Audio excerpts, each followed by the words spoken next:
this computer. Okay, let me share my screen here.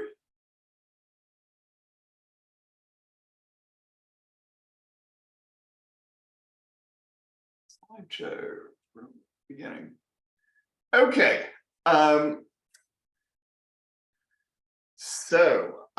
going to talk about the economic valuation of adverse marine pollution impacts. I am a very prominent environmental economist in the US at the University of California, San Diego. I've been president of the Association of Environmental and Resource Economists, an elected fellow of the American Association for the Advancement of Science, which publishes science. I've published lots of papers. I've been the principal investigator on a number of the biggest environmental projects done in the US and other countries. And I've been a consultant to lots of government agencies, international organizations, and different countries. And now I can add yours to my list. So the one thing I would say here is, since I've got all this sort of practical experience, I invite all of you to jump in anytime and ask questions, or if you just want me to explain more about a topic that you think is interesting, that you want to know more about. Okay, so anyway, feel free to jump in. So let me give a brief outline. We're going to start out talking about welfare economics and sort of the applied benefit cost framework that all of this fits into. We'll then turn to the task of how you assemble a list of the impacts, be they biological, physical, or socioeconomics. We'll talk about response costs. We'll talk about using market prices to value some things. The vast bulk of the talk will be on what are known as the tools used for non-market economic valuation. That's putting dollar values on things that don't have, I said dollar values, I should say monetary values. Most of the time, working in a government agency, you'll be doing benefit transfer exercises. Those rely on studies that have already been done in some fashion in the literature, but all of those studies are done using the techniques that we will talk about. And for either big studies or instances where you have more time, it's possible to do these studies. And so if you look at government agencies in the US, the European Union, or Australia, or lots of places, they sort of systematically fill in where they need studies over time. So we'll talk about contingent valuation, which includes what are known as discrete choice experiments. That's the most common technique used these days. We'll go through a couple canonical examples on big studies. We'll look at the Southern California DDT contamination study, and then we'll look at two oil spill studies, the first Exxon Valdez and the other one done for the state of California. And if we have time later, we could talk about the BP Deepwater Horizon spill in the Gulf of Mexico. I'll show you an example of a discrete choice experiment that we did for the World Bank's Global Environmental Facility and the Forest Research Institute, which is part of the government of Malaysia. We'll then talk about the production function analysis approach, and I'll show you an example to wetlands and tropical cyclones. We'll talk about recreational fishing, which is usually done using travel cost analysis, and a technique which is equivalent, which is averting behavior, which is good for things like getting contamination in seafood. And we'll talk about hedonic pricing, which is good for some of these similar purposes. I'll briefly note some other methods that are used at the very end. Okay, so let's think about a short history of welfare economics.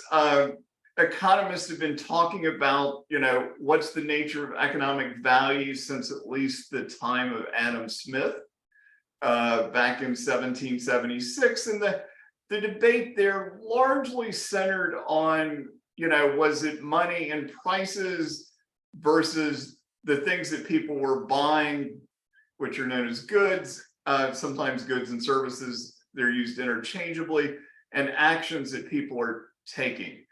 The key difficulty is what's observable and what's not observable, and that's caused lots of issues for decades. So the next big thing that changed economics was this notion that instead of trying to just maximize the amount of money that somebody had, that what people did was that they took actions to maximize utility.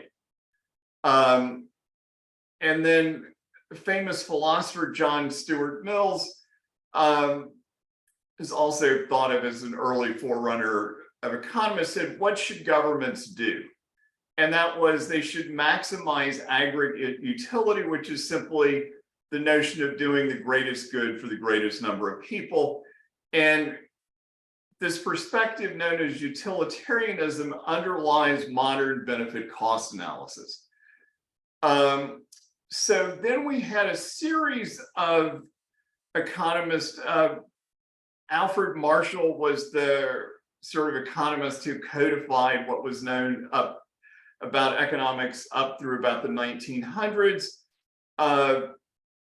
Alfred Pigou was the person who discovered and sort of codified what were known as environmental externalities. And then John Hicks is going to win the Nobel Prize for work in part that he did in 1943, showing how you could cast all these physical changes, the things that people were buying and, adverse sort of impacts that they were having, into monetary equivalents. And so anyway, we owe John Hicks sort of the conceptual framework for how you go from people's actions to putting those things in monetary terms. Then Pareto came up with the notion of what was an actual improvement, and then Caldor, working in part with Hicks, showed that almost all of the sort of notion of welfare economics could be done if you thought of this as something that you could potentially do. How desirable it is depends on whether or not you actually do it, but the framework works just in a potential sense. And the notion there was that governments in general shouldn't do anything where the benefits don't outweigh the cost, because it can redistribute money in different ways. Okay, so with a tiny bit of history out of the way, let's look at the central issues. How is economic value going to be determined? And the old perspective on this is that market prices are the only thing that reflect economic value. The modern perspective, and by modern I mean sort of since 1943, which is the trade-offs that agents make and are willing to make. And it's this notion of these trade-offs that really get you into the territory that, anytime people are willing to give up money or time or anything else, you can figure out what something is worth in an economic sense and then convert that to monetary terms. So we can think about what has economic value. And again, the sort of old pre-World War II perspective was that the only things that sort of mattered were what private agents, typically firms, did. And the newer perspective is that a lot of the value is now sort of contributed by the government, which provides environmental quality, builds roads, provides schools and whatever. So it's a much broader perspective. When we try to compare economic values across agents, what's going to become important is that they have preference heterogeneity. What we're going to find is that some of them care a lot about environmental quality, others care nothing at all about environmental quality. And there's going to be a big role played by income, which is one of the key sort of limitations of benefit cost analysis in general, is that the benefit cost analysis is done assuming that, you know, the income distribution is determined by the system itself, rather than explicitly trying to change it. So we're going to think about how to compare economic welfare across time. And if I were teaching this in a class, there would be, you know, a whole hour-and-a-half long lecture on this notion of comparing economic values across time. But what we're going to see is that almost all government agencies basically just choose the way, I should say, not just government agencies, the government at a very high level, and often the central bank simply you know, tells you how to do this. And then we're going to say, how is aggregate economic welfare for a policy determined? And that means we're going to have to be able to add the economic values across different agents. And when I say agents, I'm typically going to be referring to individuals, households, firms, and sometimes government agencies. So let's think about how this basically works. And we're going to take a really old example. Jules Dupree, who was a French engineer, was doing work on roads and water supply, and he got asked a question by the French government. So he was pretty high up in the public works ministry of France at the time. And he was asked effectively, and not quite in this direct way, what price should you charge for an uncongested bridge?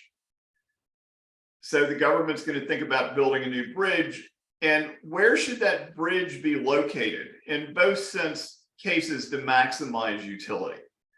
And the first question leads to a very interesting notion, and that is the utility, because the bridge is uncongested, that means my going over the bridge isn't going to interfere with your going over the bridge at the same time.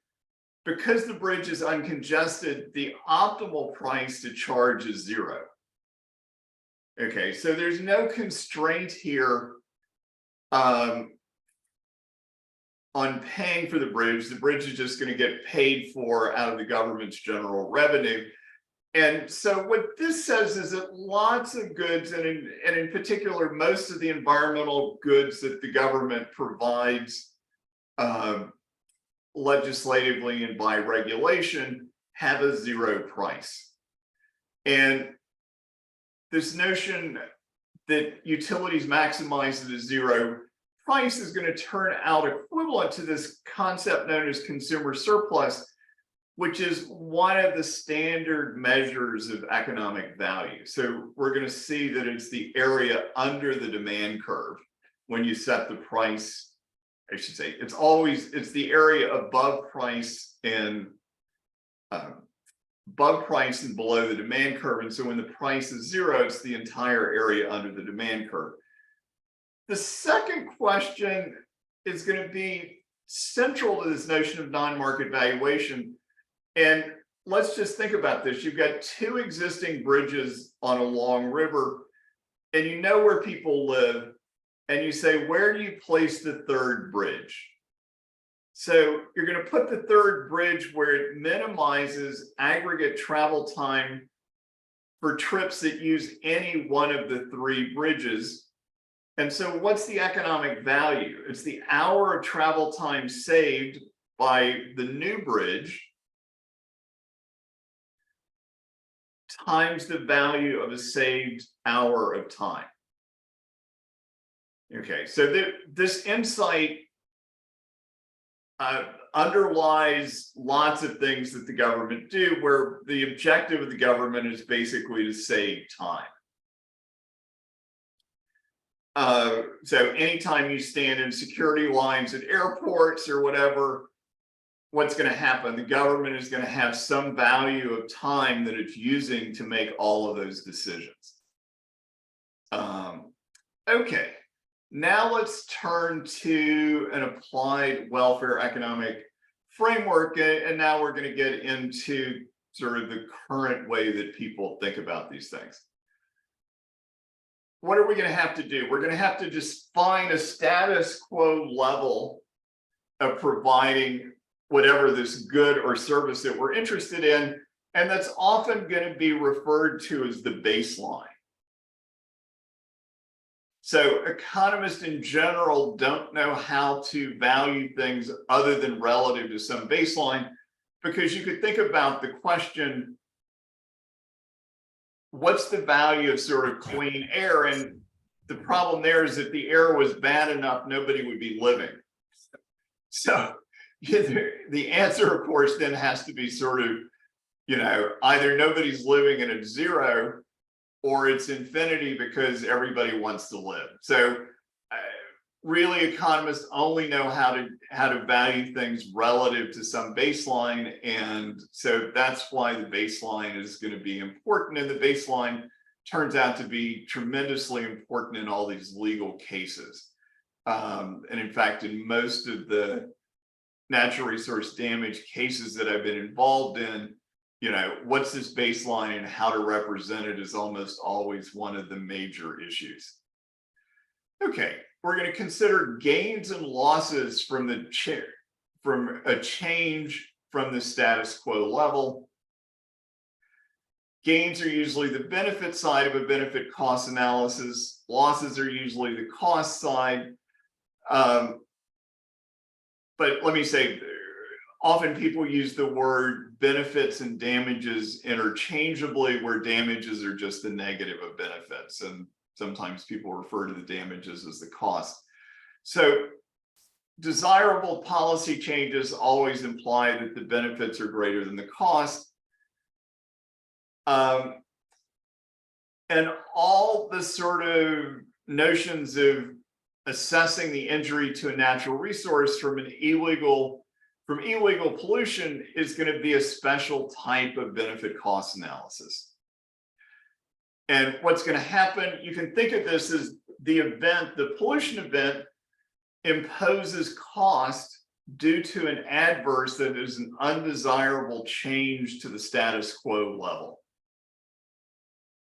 Okay, and so the benefit calculation here involves either the least expensive way to return to the economic equivalent of the status quo, and typically in a big environmental case, you can never return to the exact status quo, but you can return to an economic equivalent to, or you can figure out what the economic value of avoiding a similar event at some point in the future is.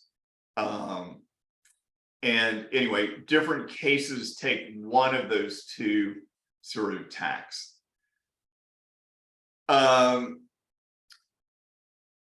Okay, so the benefit calculation can be thought of as the economic value of avoiding the adverse change. And that's we're gonna see that when we look at the Exxon Valdez oil spill in particular. And when we look at the Southern California DDT study, we're going to be looking at the least expensive way to return to the economic equivalent of the status quo.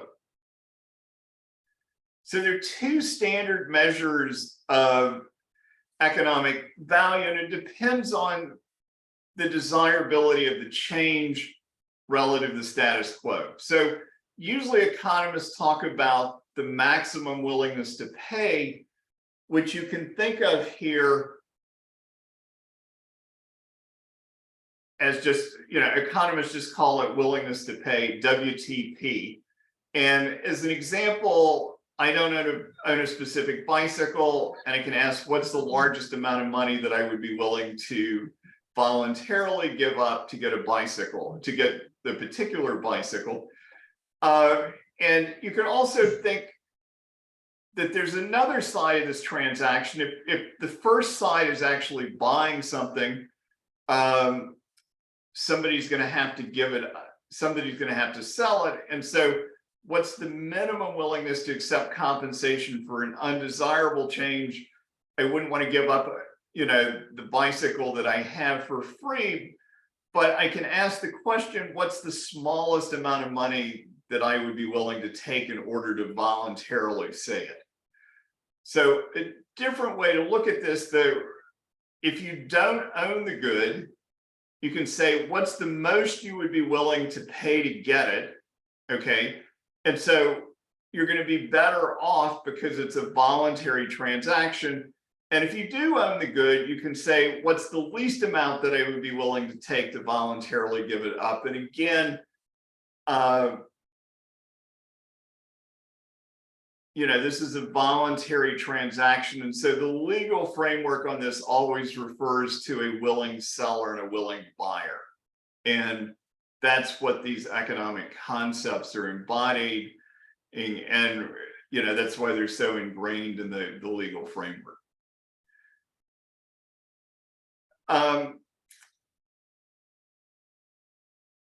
So as I said, the voluntary nature means that the agent's going to be better off. As I said earlier, agents can be firms, households, individuals. And for the same agent, what economic theory is going to show you is that willingness to accept has to be greater than willingness to pay. And the definition of whether or not the property right, known as an entitlement, and these are all just sort of different words for the direction of change from the status quo. If I have the right to the bicycle, then I have to be compensated to give it up. If I don't have a right to a bicycle, then I have to pay money to get the bicycle. Property rights, can be held by either individual agents or by society, and every country's law sort of defines how these property rights are split. So what one of these maritime accidents does that releases a lot of pollution, they always violate the societal property right to enjoy the original baseline status quo environmental conditions. And that's sort of the key thing, putting on your sort of lawyer's hat. Every country has some law that says, ships basically can't pollute just because they want to pollute. And so then the question is, if there's an accident and you release all this pollution, how do you return society back to its baseline status quo conditions? Well, if we think about this, what that implies is that you're really interested in willingness to accept compensation, because what you would want to know is how much your agents, and you would think of them typically here as households and, fishers and whatever, how much would they have demanded voluntarily in advance to let an accident happen? Okay, so that's the idealized conceptual measure that you're trying to get at. It turns out that economists have never figured out how to do this. And in part, the reason that you can't do this is that you can't go backwards in time and pose, you could actually, in some sense, if we could go backwards in time, we could let all the agents who were going to be impacted by the spill vote whether or not they were willing to let the spill happen in exchange for specific amounts of compensation. Okay, so anyway, you can't solve what's known as the time traveler problem.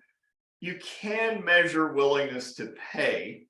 And what you know is that willingness to pay is always lower than willingness to accept compensation. And so what that means is that you can get a lower bound on the legally correct measure. And so that's what's used in all of these cases. And in some ways that sort of makes sense, because what we'll see here, well, we'll see it in a minute. We'll see in most instances, a lot of instances, willingness to pay and willingness to accept compensation are close together. So that's not as big a problem as it seems, but in the environmental areas, it can often be a very big problem. So let's think about our benefit cost analysis here. So the initial task is always to step back, and every time I get involved in one of these things, they say, look, before we even think about the economics, what are all the sources of the benefits from a perspective change, and what are all the sources of cost? And you just simply write down lists, and often those lists get big, and as the lists get bigger, you typically start creating categories, and we'll talk a lot more about this as we go along. Typically on the cost side, let's say the government is building a school, the cost side is pretty straightforward. It's just the cost of hiring the construction firm to build the school. And what that's going to mean is that all you're really going to need is market prices for these construction services. More complicated if we move to, say, the government building dams or power plants or whatever. Once you get maintenance costs involved, these calculations start getting more complicated. But conceptually, they're sort of, they're still the same thing. You just need to lay all of them out. And, if on your list of costs you didn't put maintenance in, you only make that mistake a few times before that becomes an important element. So the benefits and costs, putting them in monetary terms for these environmental impacts is typically more complex. And we'll talk a lot of the rest of the talk about why that's the case. Before we do that, though, it's important to think everything we're going to do relies on there being three types of goods. They're private goods and services, and those are provided by private agents, firms, individuals, and households. They have a market price, and the fact that you have to pay for a kilo of rice means that somebody else can't consume the same kilo of rice. So that excludes people who don't pay for the kilo of rice from getting the kilo of rice. And only one agent, only one of these agents can consume the kilo of rice at the same time. So you've got a market price that sort of rations the scarce resource, and it's desirable to exclude people who don't pay for it from consuming it at the same time. Okay, so you've got another type of good, and a lot of things that government does are what are called quasi-public goods. They're also provided by nonprofit organizations, including international organizations. They often have a price, either subsidized or implicit, and we'll see later that some of the non-market valuation techniques work on the notion that there's an implicit price. And in this sense, it's desirable to exclude some of the agents because there's what's known as a congestion externality. So we could take a campsite in a nature area with an entrance fee. If it were a popular time of the year, if you didn't charge an entrance fee, you would have more people camping than you had space for. The same thing's true for some beaches, museums. lots of things. But oftentimes the government is providing the service because it doesn't want to charge the full cost to people of doing it. So we can think about things that are pure public goods, and lots of things, lots of environmental goods are pure public goods. We could think the air quality level in a particular city has a zero price, and it's not desirable to exclude any agent living in the city from breathing the air. So we go from a situation where the good's privately provided, it's got a price that's non-zero, it's desirable to exclude people. We've got quasi-public goods provided by the government. They often have a price, sometimes zero. And that's when there's going to be another implicit price, like the cost of traveling to get there. It's desirable to exclude some of the agents because you might have a congestion externality. But then we can move to these pure public goods, and other classic examples of a pure public good, national defense. There's just lots of things. The legal system in a country as a whole, all of those are pure public goods in some sense. Okay, so most private goods have an observable market price, and in well-functioning competitive markets, what are we going to know? We're going to know that willingness to pay is less than consumer surplus, which you're going to define formally on the next slide, plus market price, and that's less than willingness to accept. So for these private goods, the difference between willingness to pay and willingness to accept compensation is typically small. And if you think about what that means, two things. First off, this is why businesses basically are in the,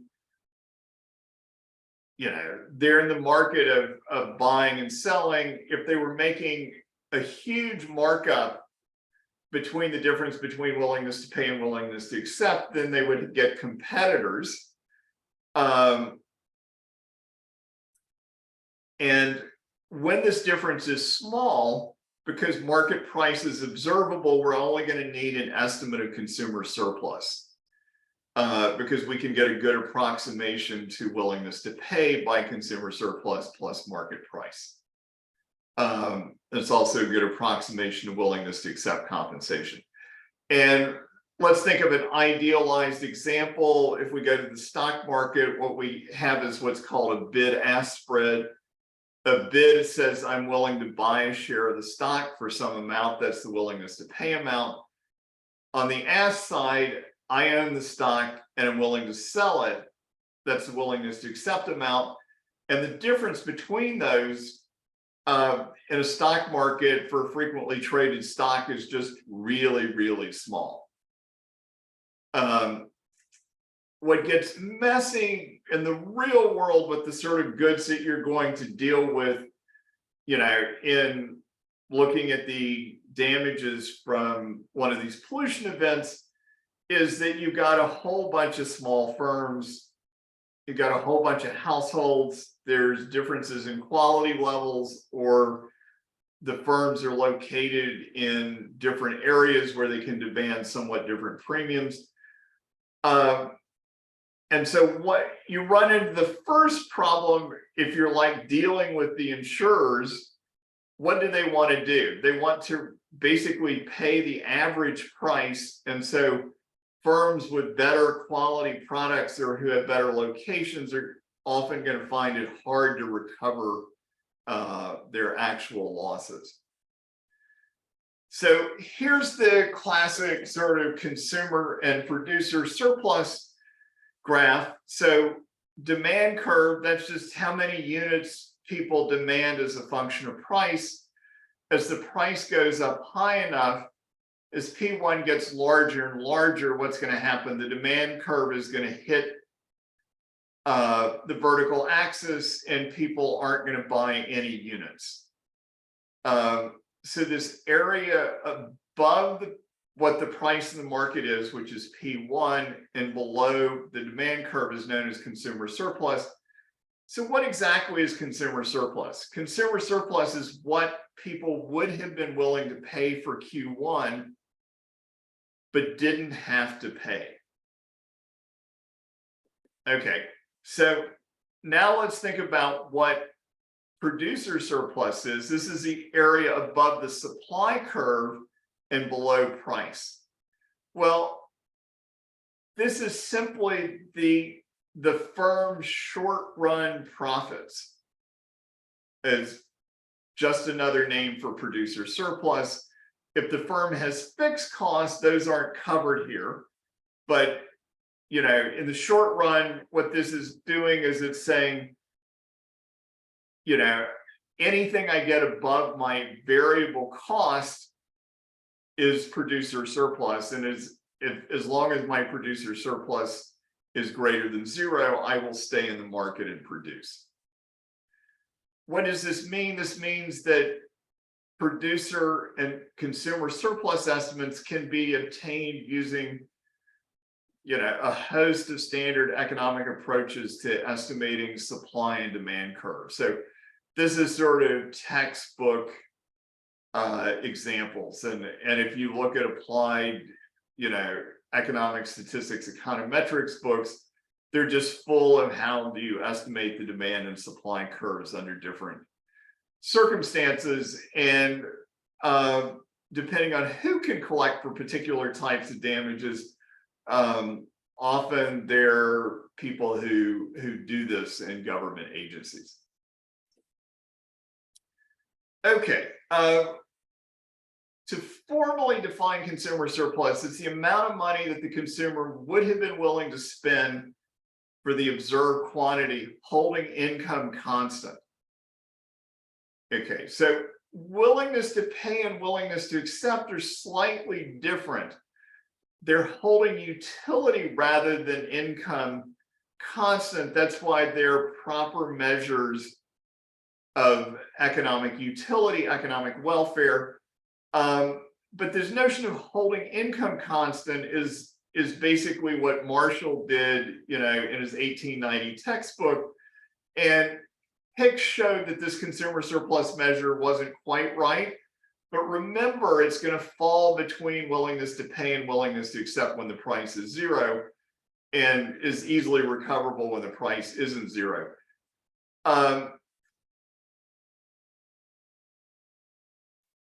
So that's typically not going to cause a problem. And we can see immediately then what the problem with willingness to pay is. Sorry, I said willingness to pay. I should have said willingness to accept compensation. Willingness to accept compensation is not income constrained. So let's say you have some poor households who, are running an oyster farm, small oyster farm on the coast, and it gets oiled. They may have wanted a lot of compensation to have voluntarily let that event happen. But the willingness to pay measure that you're going to have is going to constrain it to their income as a maximum upper bound. Okay, so producer surplus is the short-term profit, ignoring the fixed cost of the firm selling the observed quantity. And this is if you have an event, a pollution event, which doesn't last that long. What you need to do is compensate the firm for the short-term revenue loss. And in the technical legal jargon, what you want to do is make them whole from not being able to sell their product, or not being able to sell their product in the normal way. So what are the compensation rules? You can look at the international pollution conventions that provide compensation. You can look, they have very simple rules. So what do you do, if you've got a fishing boat, you're going to take, what they would have caught, multiplied what the market price was immediately before, the spill, and then you're going to subtract off the easy to observe variable costs, which you don't think that they had to spend. And so that would be fuel for fishing boats. And so what you can see is that the compensation measure then is exactly this sort of producer surplus measure. And what we'll see is that the compensation measure for other people, not people who aren't producers, but who might say be recreators, is not what they would have spent on the recreation, but the amount that they would have been willing to spend, but didn't have to. Okay. So let's think about the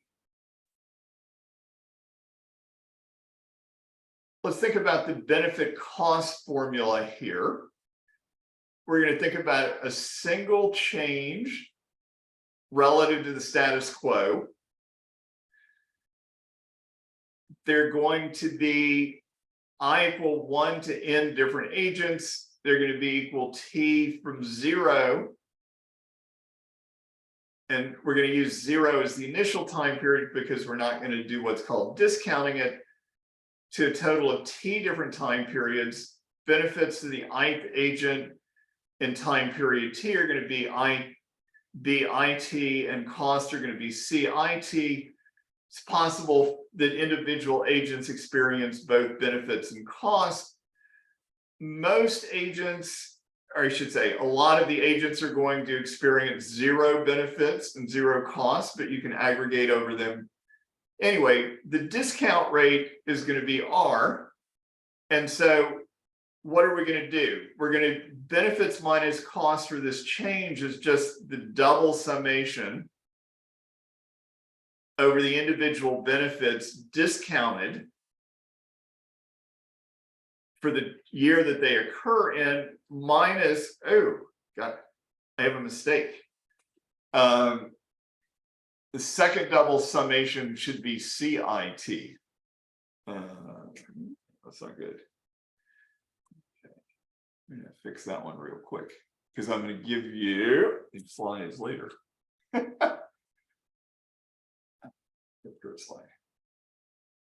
Okay, so anyway, that should be CIT. So the major issues here, which are going to drive lots of your damage assessment for this accident, are who do you aggregate over?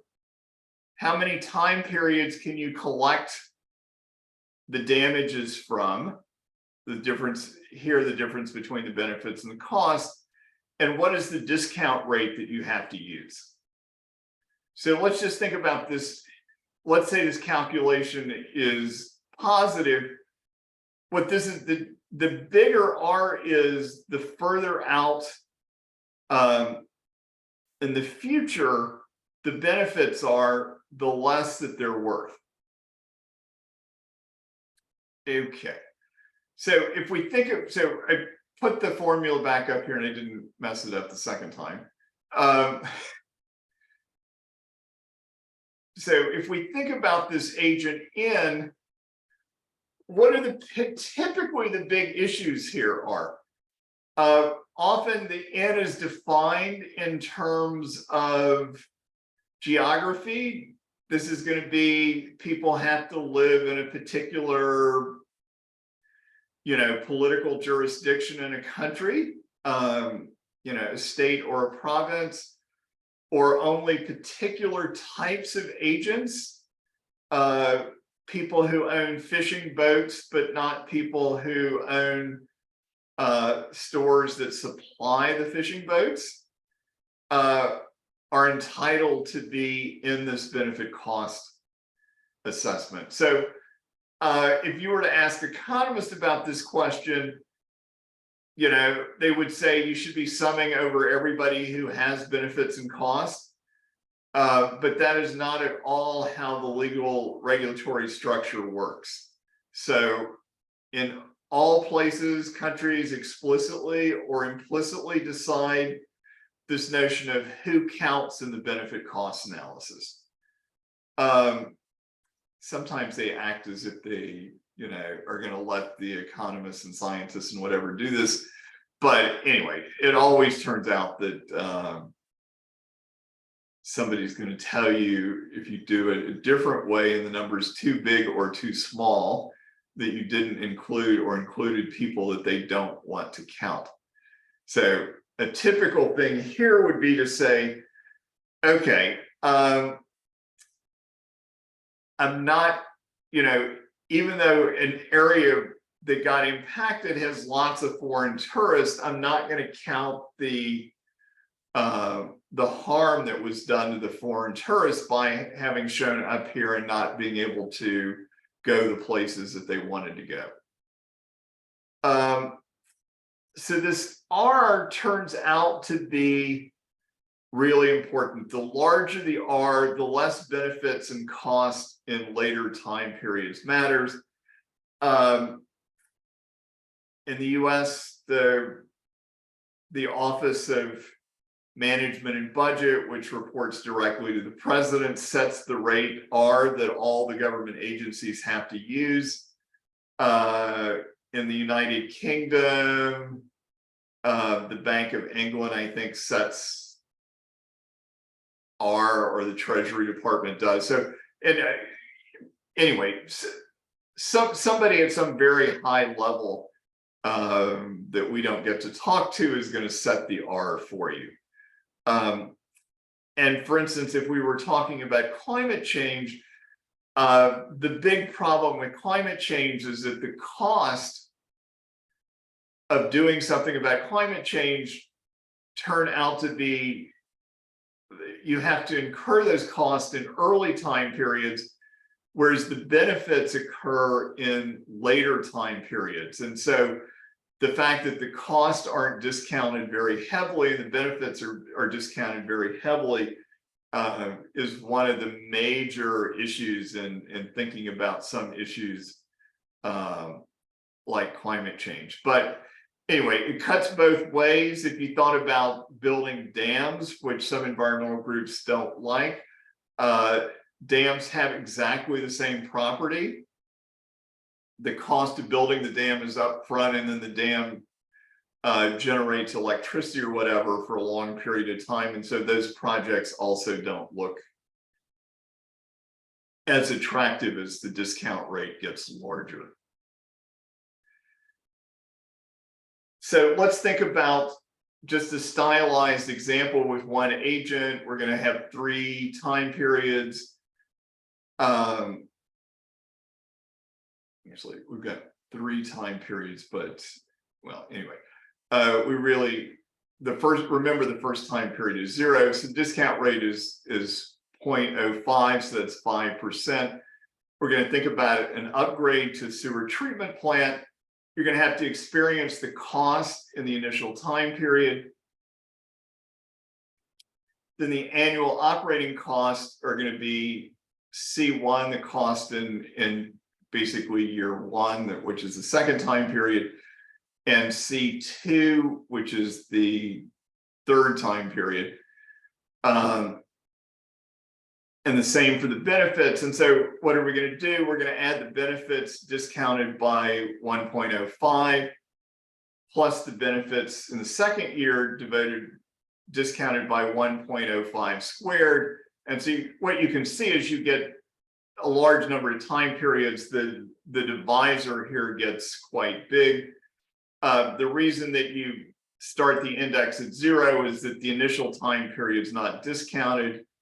And then you see, otherwise this expression is the same. And so, just a second.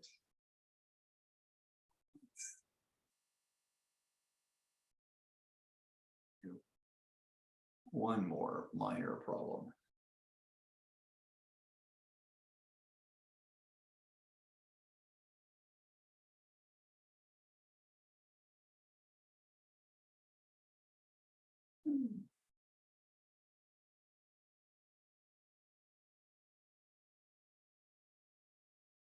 Okay, slide 2. From first slide. And so if you want some basic references on welfare economics. There's this book, Just, Hewitt, and Smith, which first came out in '82. This is what basically everybody pays attention to. Just, Hewitt, and Smith were agriculture, environmental, and natural resource economists. So the entire book is full of that.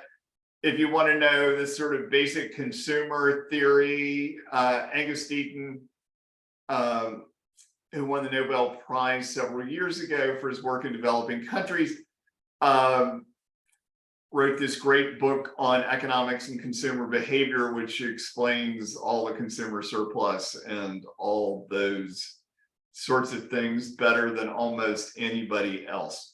So let me stop here for a second and say, do people have any questions they would like to raise?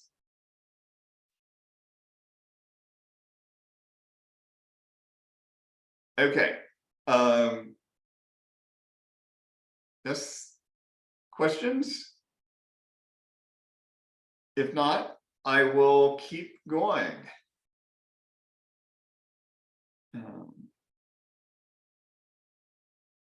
Now let's turn to this notion of assembling list of all the impacts, whether they come, biological impact is like contaminating the fish, physical impact is like coating the shore with oil, socioeconomic impacts might be things like the people on the fishing boats not being able to work. And so anyway, for desirable change, you're going to say what good, and usually desirable changes are when the government's considering a policy change, and there's almost always, mainly good things, but there are always some bad things that happen with the policy change because no policy is perfect. But for adverse changes, which is what we're mainly interested in here, you're going to say what bad things have happened. And then the other key part of this is what's likely to happen. And we can think about characterizing these changes in a lot of different ways. They can be the type or location of the biological or physical impact. Popular version on the economic side is to think about sectors of the economy. You can also think about the characteristics of goods or services that are adversely impacted. And the key thing here is it's going to be the characteristic of these impacts that are going to determine what economic valuation approach should be used. So there's not a perfect technique for all possible sort of impacts, but usually with an impact, a particular impact that's well described, there's typically one, or in often cases, two techniques which are the best choices. So what you should have in the back of your mind are some general typologies to think about the types of things that get harmed in these adverse pollution effects. So the Millennium Ecosystem Assessment, when it came out in 2005, let's go ahead here, right? Came out with the typology. So they said they're provisioning services, which include food production, water. They're supporting services. This would be like habitat provision and soil formation. Regulating services, flood regulation, water purification.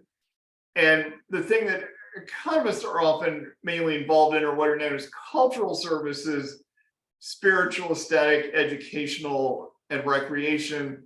Economists have never been tremendously happy with this, but part of it came from one of my books. We'll see that in a minute. This has been sort of expanded, and anyway, so there are all sorts of variations on the Millennium Ecosystem Assessment because it's been updated over time. And it's been updated, it sort of gets better because we've got things like biodiversity, stewardship, which is a different name for non-use or existence or passive use value. And we directly have clean, water and things like that. Okay. Once you sort of know exactly what the resource is, you can move from these general topologies to thinking in much more specific terms. So this is a topology from a paper that I did with Robert Mitchell, where we did the benefit assessment for the US Clean Water Act. And this paper is going to look at improvements in fresh water quality, which is what the Clean Water Act was trying to do at the time. And so we're going to divide here benefits into two big categories, what are called use and non-use. And then within each of those different sort of categories. So you're going to, and this gives you really sort of a better idea of where to start looking for particular injuries. So if you were to say spill the water, spill the oil in stream, which has happened in a couple recent accidents in the US, okay, the first thing you're going to say is, okay, there's a lot of recreation on the stream. You can have water skiing, fishing, swimming, boating. If it's a big enough river, there's going to be commercial fishing and navigation. The next category is, okay, people are going to be taking water out of your river. So they're going to be taking water out for drinking water. They're going to be using the river to dispose waste in. They're going to be taking water out for irrigation. Industrial and commercial firms are going to be taking out water for various processes. They're also going to be disposing waste in the river. We can think about aesthetic purposes, and this includes what's usually referred to as nearshore recreation, hiking, picnicking, photography, and in some instances, a study that we're doing right now for the National Park Service in the US is looking at enhanced viewing along a big scenic parkway that the Park Service runs. We can also think about ecosystem effects. So there's some types of recreation which are supported by more distant water bodies. For instance, duck hunting could be supported by a river or lakes that are hundreds of kilometers away. And then there are also these general ecosystem effects. As soon as you dump a whole lot of oil in the water, it's going to get in the food chain, and that's going to start impacting another stream of things. Okay, then there's these non-use values, and this is going to say, I'm willing to pay something to improve water quality, even though I'm not directly using it for any of these purposes. So, for instance, you could have grandchildren and you care about them being able to go to the beach or go to the river and go swimming. So those are significant others. You could think, I care about the general public in my country. You can also think that there's just, if I think I'm a good steward of the land, I'm willing to pay for things just because, in this case, I'm willing to pay to preserve a remote wetland, even though I'm not going to go there because I know that it's sort of good for the environment. And I could also have bequest motives, even though I'm not going to this place, that, in the future, I want my grandchildren to be able to go there, or more generally, future generations. So these sorts of topologies exist for different types of specific goods. And this, anyway, once you start looking at these things, you just sort of lay it out, and then you just sort of say, is this present in the particular circumstances, or potentially at an early point, you're going to say, is it potentially present?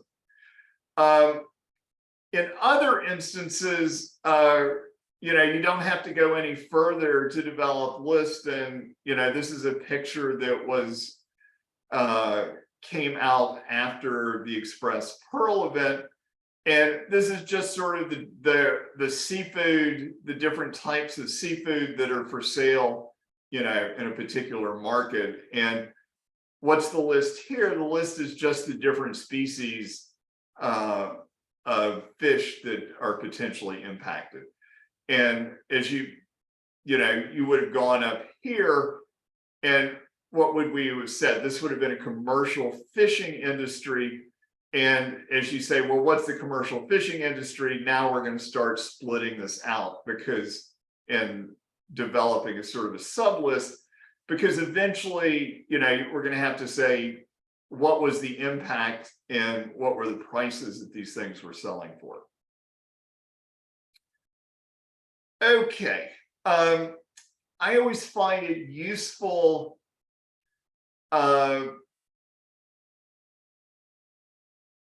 think about how, when you come up with one of these lists, there's no substitute for sort of planning in advance. And there are two sort of variants on planning in advance. One is that there's an actual government, policy proposal to do something, in the marine sector. And we're not really going to worry about that here, because the thing about a marine policy proposal, or most government proposals in general, is these are things that people have been talking about for sort of quite a while. They don't come up all of a sudden, and there's sort of, there's a well-defined time frame for sort of evaluating them. But we can also plan in advance by thinking about a hypothetical marine accident and thinking about how are we going to react to this. And you can think about both of these sort of plan in advance versus what's going to happen if you respond to an actual marine accident. And that's usually not as well as you want. And what you'd say is every accident has some unique features, but if you start thinking about the sort of things that could happen, and you can use statistical models to tell yourself use statistical models to figure out what things are most likely to happen. And so all the big insurance companies that insure the ships have models that tell them what things are most likely to happen. Okay, so let's think about a hypothetical oil spill. This is a pretty common type of oil spill around the world. Fishing trawler collides with a cargo ship. In this case, we're going to make it, 5 kilometers from Dondra Head. And why did I choose there? There's a nice ancient lighthouse there, which suggests that that was a dangerous part of the coast. You quickly know that the trawler is taking on water, suggesting it may sink, and that it's leaking oil. The cargo ship is damaged, but not currently taking on oil or leaking water. And so this is the typical what you would see. Okay, so who's going to respond initially? And that is, each country is going to send their Coast Guard boats out to sort of deal with the spill. The next group who's going to get involved are the ship owners. And often who's really going to be involved is their insurers. And that's because the ships are going to be owned by a shell company. And, if it's an old fishing trawler, an old cargo ship, the only thing that they're really going to have is their insurance policy, and often the insurer will come in and basically take charge. The key thing here is if there's a liability limit, then the shipper and in particular the shipper's insurance agent and the government's interests are going to diverge. So there was a big oil spill in Europe involving a ship called the Prestige. There was a limit on the liability. They towed the ship back and forth along the coast after it was known that it was no longer seaworthy and they couldn't find any harbor that would take the boat. And anyway, they waited to the last moment. And so what happens? When they saw the ship starting to break up, they started to tow the ship out to the deep ocean where they could sink it. But of course, it sank right off the coast where it wrapped a large part of the coast of Spain, Portugal, and part of France with oil. So what would have happened in the US? Because the US has experienced this problem again, and I think that Europe has now fixed their problem. The Coast Guard would have come in, and instead of towing the ship up and down the coast looking for a port that would take it, they would have run the ship up on a beach and boomed it off to contain the oil. And anyway, then they would have cleaned up the oil on the beach. But just to recognize there that anyway, the shipper and their insurers and the government's interests are not necessarily going to be the same, although they will talk as if they're the same. So if we look at, what happens, here in Colombo, it's just like every other country. There are lots of agencies who will become involved at some point. And so the key thing here is to figure out who's going to do what. And almost always, there will be some monetary charge or ask for monetary payments. And so the Ministry Department of Justice will become involved.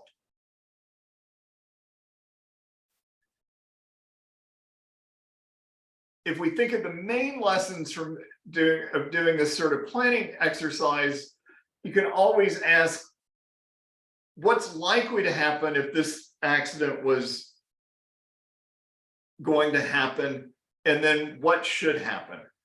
And the difference between those is going to give you some idea of where your weaknesses are in terms of current capacity and coordination. It's going to highlight data needs. You can repeat this type of planning exercise with different types of accidents. Different things spill, different locations, oil tankers versus 2 cargo ships, and whatever. And as I said, the relevancy of this can be enhanced by if you have model-based predictions of the likelihood of different types of accidents in different locations. Let's think about the accident though that we were talking about or set up to begin with, where the trawler runs into the cargo ship and is leaking oil. There are 4 things that we're immediately going to know. There's some unknown quantity of oil released in the coastal waters. So this has already happened. 2, there's some unknown number of kilometers of shoreline that are likely to be oil. There are local areas on the shoreline that are likely to be closed for recreation. Remember, this accident is going to be not that far offshore. And there are going to be some local areas near the spill that are likely to be closed for commercial fishing. So let's think about each of those in turn. The first one, once you think, okay, I've got these 2 ships that have collided, what's the first thing that should have happened? Almost by the time that I, sitting in this government agency, hear about this, there should have already been in place a response plan to deal with this situation. Somebody has to be responsible for it. And the notion here is that oil from a ship spreads exponentially. So the cost-effective thing is almost always booming off a ship leaking oil. And if you can do that really early, then you don't get big oil spills. And so one of the things that happened after the Exxon Valdez that was a result of the US passing the Oil Pollution Act of 1990 is that, as in this case, oil tankers and some smaller ships that are carrying a lot of oil have to have a response plan in place, just like an airplane files a flight plan going from location A to location B. As it travels along that path and enters different zones, it has a contract with somebody who will immediately come out and boom off the leak. Okay. And so it's not that oil spills haven't actually stopped in the US, but prevention is usually the best thing. And so, preventing them is booming them off quickly. The next thing you can ask here, because we've just got some unknown quality, and this is potentially small, is there a simple per barrel penalty for spilling oil independent of any actual measurable impacts? And why is that important? If you only spill 10 barrels of oil in a busy port, I defy sort of, almost anybody to measure the impacts of that particular spill, particularly in these busy ports, because there's always some oil being spilled. I should say there's frequently some oil being spilled in refueling operations. And when I was on a big government committee here for the National Research Council, what we found was that the cumulative effects of all this oil that was being spilled in these ports was fairly large, and that's sort of easy to quantify. And so a lot of countries just, they have a per barrel penalty that's independent sort of the amount. And the fact that there's a pure barrel penalty makes opening an investigation easier, because the government's going to collect some money. And the fact that it's going to collect some money and these things are reportable is going to cause the people to be more careful. Okay, so near term, we can say how much oil is leaking out under reasonable best and worst case scenarios. Because remember, at this point, all you know is that there's been this collision and one of the ships is leaking oil. Longer term, you're going to say, does this accident pose a risk of long-term oil leakage? And so, for instance, anytime you have a fairly good-sized cargo ship go down, and the fuel tanks get ruptured, often they'll be leaking oil for maybe the next 20 years. They're World War II wrecks that are still leaking oil. A related question that's worth asking at this time is, what else is on the fishing trawler and the cargo ship that can cause harm if either sinks? So let's turn to the second one here.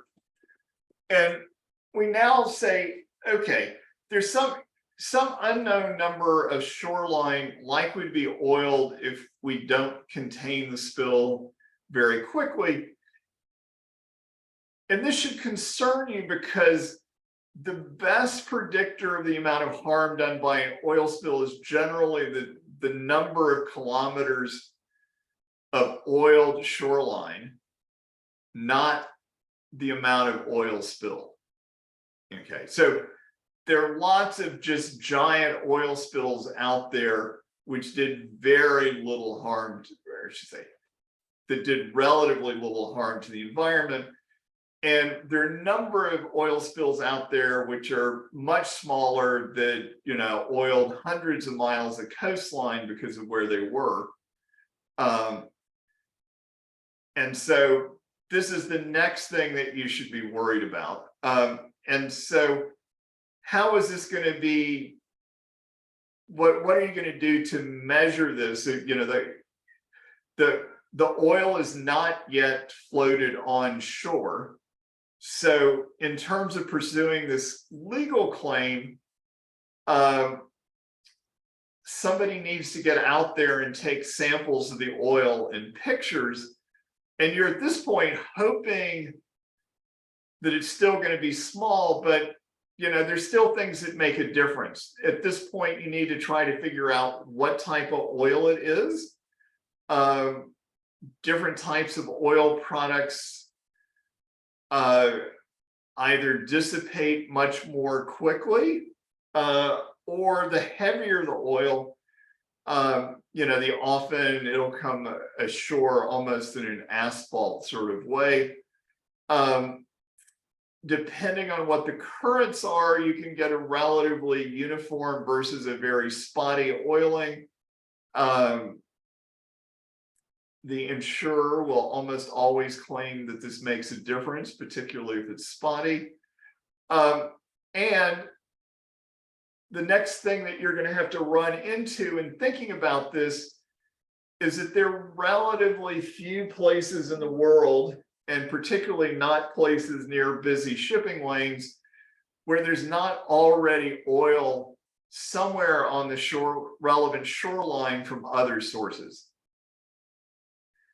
So at this point, you're going to have to think about how are you going to distinguish the oil from this spill from what may already be there, and attribute harm that comes to it to this particular type of spill.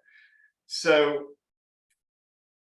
oftentimes this involves doing, you know, a chemical analysis of the particular oil and matching it with the oil on, you know, in this case, the fishing trawler and potentially the cargo ship. So anyway, if they want to fight over it, you're going to have to prove whose oil it is, and that's you know, and unless what you're dealing with is a bunch of fishing boats that have run in, you know, one of who's run into each other, and they all are refueling at the same source. You know, most of the time you can figure out where this oil came from. Then you now have to say, okay, I know this oil is likely to come ashore pretty close to where it was released, depending on the currents, but is there potential for a large number of kilometers of coastline to be oiled? And this raises two more questions. Is there a physical oceanography model that you can use to predict the likely path? Because whether the oil mainly comes ashore in one location or wraps a coastline is strictly dependent on what the, you know, what the particular currents and what the, you know, underwater features are that are going to move the oil along with whatever sort of weather and wind patterns there are. And if you, as you know, the folks working in the agency, you know, are close enough and have enough capacity to go out and take samples and pictures of it coming ashore nearby, how are you going to scale that up as this gets bigger?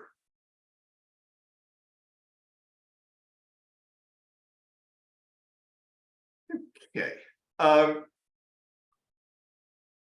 The third impact here is that if the shore is going to come along shore, and I pick this particular example because there's several beaches nearby. And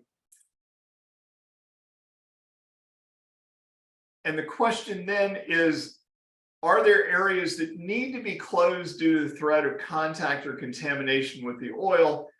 And more particularly, who is responsible for issuing this closure? You know, and when should they do it? If we think the only thing that's going to happen is that for three is that this oil is going to come by and oil this sort of immediately adjacent shoreline, the question is going to be how to measure the lost recreation trips from the closure. And this is straightforward if these are already being counted in some manner. For instance, if you were to look at Southern California, where they've got all these big sandy beaches, the beaches have lifeguards, and the lifeguards count the people on the beaches multiple times per day. And they take pictures of how many people are on the beaches, so you can figure out that on any particular day. But that's sort of rare. That means that, you know, you're going to need some alternative typically. So you need some baseline information. Those are often counts that have been done on, you know, one day or a few days or whatever in the past. You're also going to need to show that basically the beaches were closed and there weren't people on the beaches, because often, you know, the party that released the oil will make some claim that, you know, people went to the beaches anyway. And now we can think about what other types of businesses are impacted. So we've lost the recreational trips, but what was happening? People were going to restaurants and cafes, and anyway, they were buying fishing bait, and they were, you know, they were doing lots of other things, and so there are going to be other businesses that are impacted. And now you have to think, well, if the oil spreads, as we had in the previous one, how is your monitoring effort going to be scaled up and maintained over time?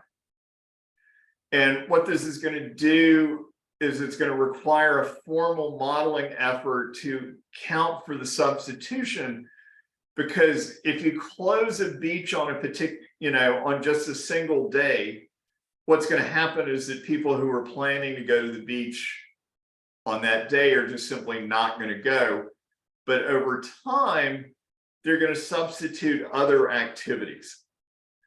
And so, for instance, in the BP oil spill, I should say, at one point we had so many observers that we had to file a risk assessment for the probability that they were going to be in car accidents,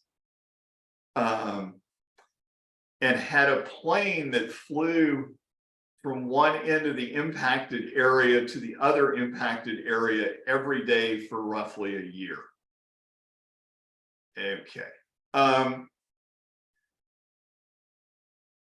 So now let's think about the next thing, you know, is somebody's going to close the beaches and close the shoreline to recreational fishing.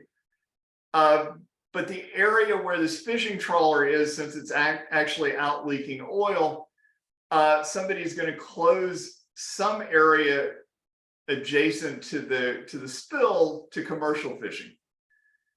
Okay, now you're going to have to ask the question, what fishing boats are impacted by this closure? What was their catch in the past? What was the market prices for the species of fish previously caught? And can the fuel costs not incurred be easily estimated? Because what's the calculation that you're going to have to do it's going to be the reduction in the catch reduction on a species by species basis times the market value of that catch reduction minus the typical fuel cost. And the next issue here is who can file for this loss and what proof is needed. So under a lot of the international conventions for getting reimbursed for harm from spilled oil, this is one of the more straightforward ones. But on a country by country basis, sometimes it's the government who puts together the claims from the individual fishermen, and then files an aggregate claim for this. And that's because they can come up with people who can fill out whatever the requisite forms and provide the requisite proof of what the loss is, way more than somebody who owns a fishing boat and whatever. Some of these fishing boats are pretty small, and so the question here is who is basically, who can do this, who's going to do it, and what sort of proof is going to do it. Because in a lot of cases, these are claims where the people need to be compensated pretty quickly because they don't have a lot of money. Okay. Because you only know that this is a localized spill, the next thing you should think about in the planning is how long is the closure likely to last, and is the area likely to expand? And the way to think about that is what is likely to do this. If the fishing trawler sinks, and or the cargo ship starts leaking oil and becomes unseaworthy, you're going to have a lot more oil out there.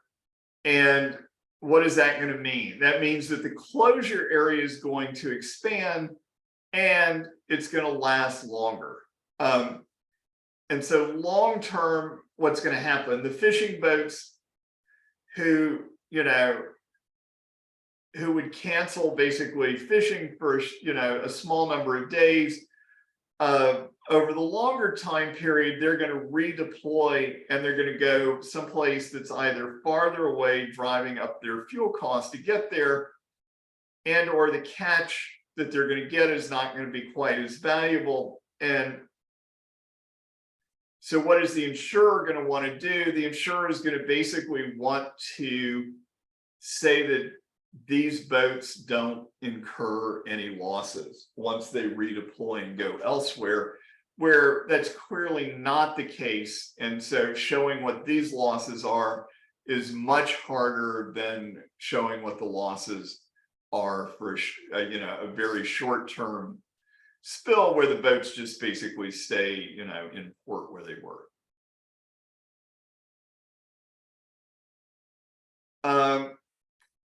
We can think about, there's sort of a big difference between small and large accidents. The oil spill conventions, the compensation funds are all designed basically for small accidents, and that's because the small accidents are way more common than big accidents. The science that you need is going to be relatively simple. Document the spill occurred, estimate how big it is, document the spill area, show that the spill closed various response actions like closures. On the economic side, you're going to show that the agents, households, fishers, business, government agencies incurred a cost as a result of the spill, and you're just going to add those costs up by classes of agents depending on how they get reimbursed. Large accidents are the same as a small spill, but you're going to have to rely a lot more on monitoring and modeling. So as the spill gets bigger, there's no way to send people out everywhere. You know, you can't start taking samples everywhere and start, you know, taking pictures of oil on, you know,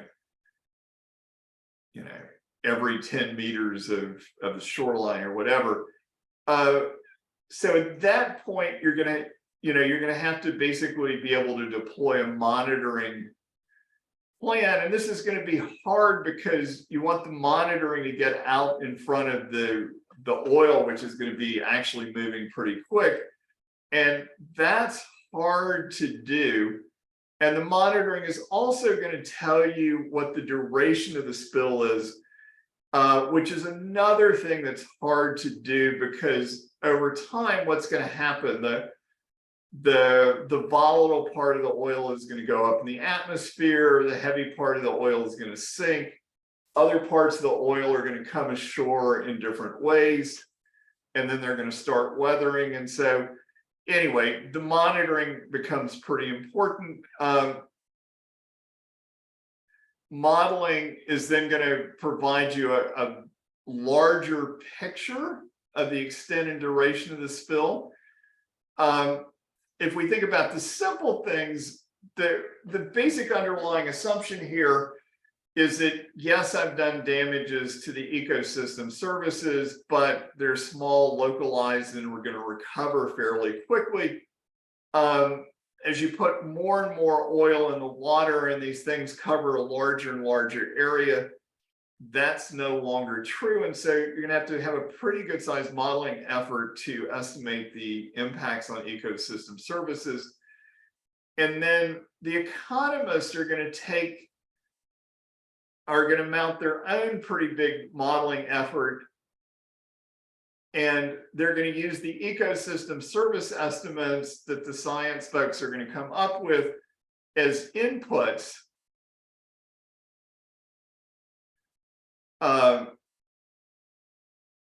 to their economic modeling. Okay. Let me stop sharing there for just a minute.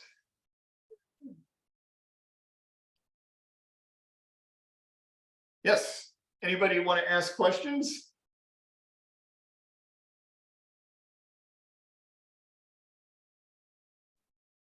Yeah, anyone, Hello, sir. please come forward and ask questions. Yes. What? Hello, sir. I am.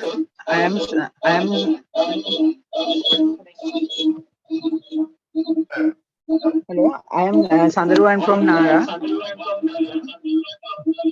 Actually, I want to know that. Yes, good. You want to know what?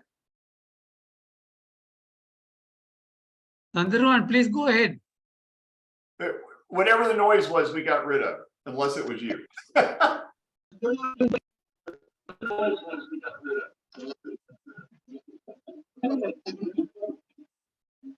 Sandharwan, you can speak. Hello, sir. I want to know that when we are doing this kind of analysis, sometime we got one value and another institute or university get another value. Then it's very difficult to present it in the public forum because two institutes give the two different values as economic loss. Then what kind of guidelines or something we can use to avoid it? You know, usually the best thing, I mean, this is what the lawyers in charge of these claims always tell me, and that is early on, you know, people working for the government should generally not be saying much about what they think the, you know, either the biological, physical injuries are, or what they think the economic estimate of those injuries are. So, and that's because once you put numbers out there, they will take on a life of their own. and so what's usually better is to just think about saying, you know, here are the injuries, and this is why oftentimes a lot of effort is devoted to these injury lists. You know, and they get refined over time, and you can say, here's what we know so far. And, you know, but we're still studying the issue because we know that there are, you know, lots of things that we have yet to count. And so, you know, in general, yeah, avoid putting numbers out early, because you may have to live with those numbers.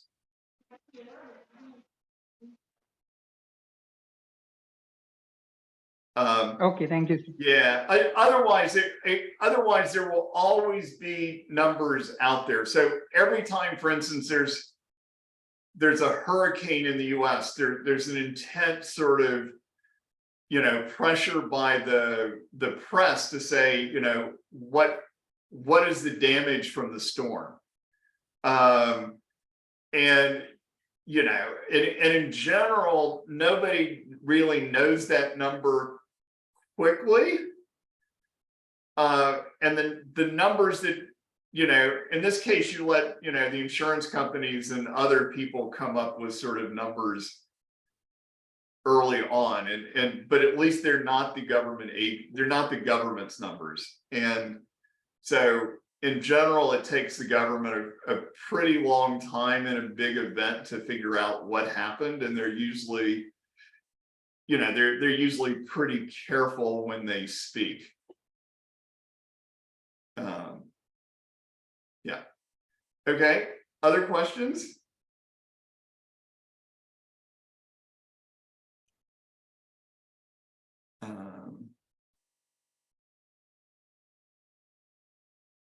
If not, we will continue on. But that's the wrong thing. Hold on one second.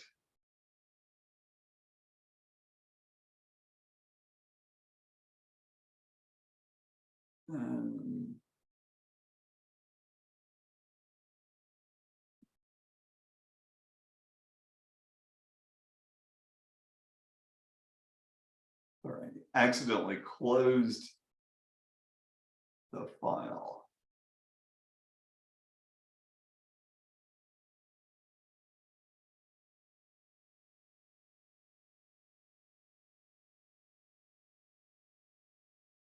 It's like it.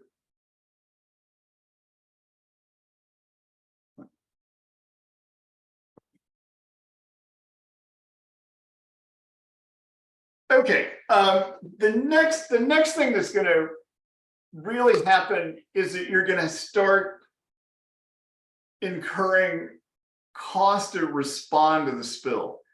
And so if we think about who can incur cost of responding to the spill, obviously the ship owner, the insurer, the Coast Guard is going to incur cost. You know, if you, at some point, different emergency response vessels will come into play. You know, in the Express Pearl, they came from outside the country even. You've got other government agencies, private businesses, and households.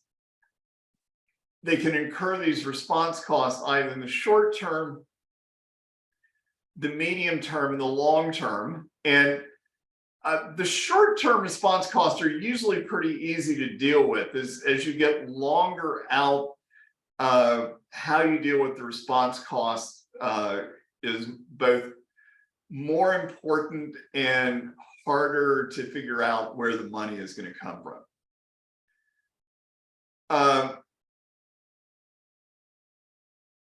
So if we think about the rules for recovering these losses, and we're going to come back to response costs right after this. What's going to happen is that you need to carefully know what the rules are for recovering losses from accidents. And if you think about these 4 initial impacts that we've just described, you can work how the existing legal framework is going to assist or hinder the government's need to make the public whole after the accident. And what's going to come into play there are limitations on what types of harm are compensable, limitations on who can file claims and when, and limitations on which economic valuation tools can be used. And almost every country that's had a really large maritime accident has found that their existing legal framework is inadequate for this task of making the public whole. And here a major issue is going to be the inadequacy of various international conventions and compensation pools for maritime shipping, coupled with rules designed to favor the shippers and quick resolution of those claims. Okay, so the quick resolution of the claims is usually a good thing if the spill is small. But as the spill gets bigger, we're going to run into more problems. And so the first one of these is going to be, what's going to happen as the response gets bigger. Okay, so let me put this sort of a slightly different way. Everybody knows that the Coast Guard is going to come out to this trawler running into the cargo ship. And everybody knows that the Coast Guard is then going to call if the shippers and or their insurance company has not already done it, because almost so often their first call is to emergency vehicles before they call a Coast Guard. So who's going to control the approval process for reimbursements? Is it going to be the shipper or their insurer, or is it going to be a government agency? And if it's going to be a government agency, which one? And why is this important? Government agencies, and particularly the science-based ones, typically don't have the financial resources to scale up quickly so they can handle large accidents. The US, after going through seeing this happen on a number of occasions, set up a large emergency fund and then made the US Coast Guard responsible for having access to that fund. And so what that said is that the Coast Guard deemed that, all the science agent, the spill was big enough to mount a pretty big effort to figure out what was going on, and how to figure out where the spill was going and all these things, that the only way to get this done was to be able to, advance the government scientific agencies a fair amount of money. If you get in a situation where the agency has to come up with most of the response money, the effort is unlikely to scale up quickly enough to really deal with the situation. Okay, so the next one is, what criteria do these response claims have to make? So the standard ones is that the costs have to be reasonable. You can't, if you're processing samples, charge, multiple times what, standard lab rates for processing the samples are. And if you're sending out, people to, take pictures or interview fishermen or whatever, all of those have to be at what are thought of as sort of standard reasonable rates. There are criteria that say that you have to meet appropriate sort of professional standards. And this has come into play in a number of claims that have been done that, once the agency doesn't have to come up with the money themselves, and they know they're going to get reimbursed, then the incentive is to do things right from the very beginning. But lots of issues, there are lots of minor, well, I wouldn't even say minor.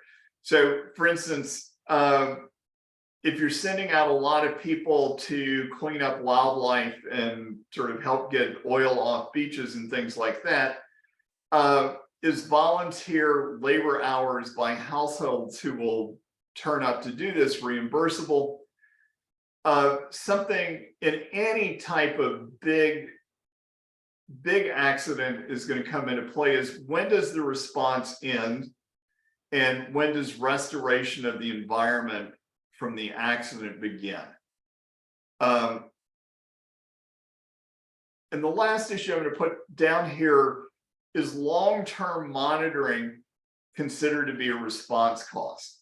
So, in some of the oil spills I've been involved in, what you'll see is, if we look at Alaska, in the winter, the oil will basically freeze, but every summer the oil will sort of start coming out of where it was, and it will then go back in the water, and it will go, downshore and oil additional places. So in general, the people paying the claims want to get this over as soon as possible, but oftentimes, in a big enough event, there's still active damage being done, several years later.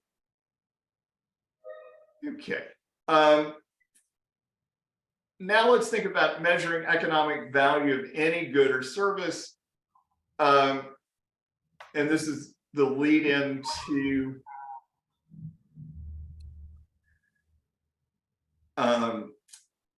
going to be the lead into the environmental valuation techniques, and we may take a short break after that. So economic values in a modern sense are inferred by analysts from observing choices that individual agents make. Those choices are always constrained by the prices offered to them and the income available to them. And what the choices do is reveal lower and upper bound estimates of the economic value cast in terms of willingness to pay. So all the economic valuation techniques effectively work in exactly the same way. Observe agent choices in a particular context and extract information about how the agent values the good. So we're just going to look at one choice here. So at least looking up online, 400 rupees for a kilo of white rice seemed roughly in the ballpark. If an agent buys a kilo of rice for the 400 rupees, their willingness to pay is greater than or equal to the 400 rupees and less than their income. If the agent didn't buy, then their willingness to pay is greater than or equal to 0 and less than the 400 rupees. And this is going to give you this interval information from shop purchases or survey purchases. So if we can observe repeated choice occasions at different prices, then this is going to tighten the willingness to pay interval. And so the context, one of the things about any type of economic value, it's not context independent. If I change people's income, if I change the price of substitutes, if I change the amount of rice the person has at home, it can all influence choice, and hence the interval where willingness to pay falls. So the way to think about this is, anybody who's a biologist, think about a dose response curve. And anyway, these can either go up or down. Ours is going to go down because what are we going to do? If you buy the good, you're going to get recorded as a yes. In a dose response sense, that means you're alive. were, fruit flies or rats. And the poison in the dose response notion here is going to be the price that you have to pay. So as the price I have to pay increases, I'm more likely to say no. So I get this curve, and a typical dose response function, somebody's going to fit some smooth curve through the point. But in reality, there's always these are always sort of these interval step functions, and each of these little steps are actual points. And what is willingness to pay? Willingness to pay is just this area under this dose response curve. Okay, so we're just doing what the biologists, always think about doing. We're feeding our fruit flies or rats or whatever some type of poison, and we're watching them sort of die off as the poison, in this case, the price gets higher and higher. They switch from buying, which is alive, to being dead. And anyway, that's all we're doing. And all of these techniques that we're going to talk about do exactly this. And so if we look in sort of a modern context, who runs this sort of experiment daily? Amazon, hotels, airlines. They're all actually out there doing what? They're randomly assigning prices to some people to try to figure out what this curve looks like.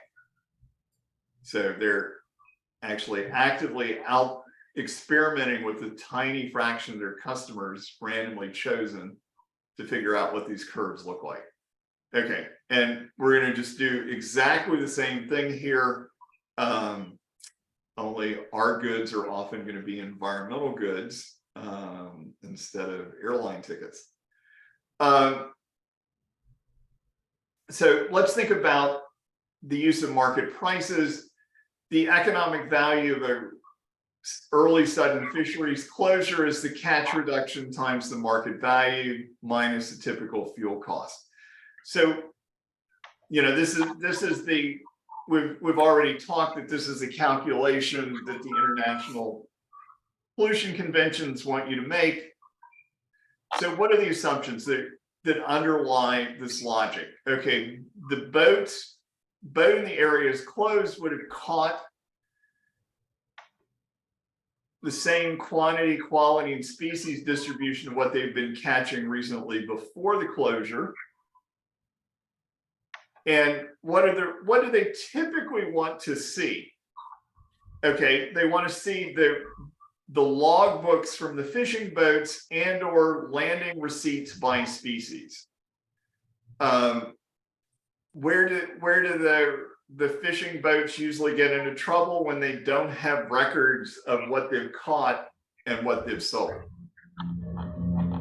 Okay, so we can think that the next assumption that underlies this calculation is that market prices were stable before and after the accident because the closure area was small and that people didn't react to the threat of the contamination. And that's a reasonable assumption if... Richard, if I can interrupt you for a minute. Yep. I think everyone, most of them want to see a slide. If they can show a slide of what you are talking, then it will be easy for them. Do you have a presentation on this? Oh, I was not showing a slide. Sorry, somebody should have said something earlier.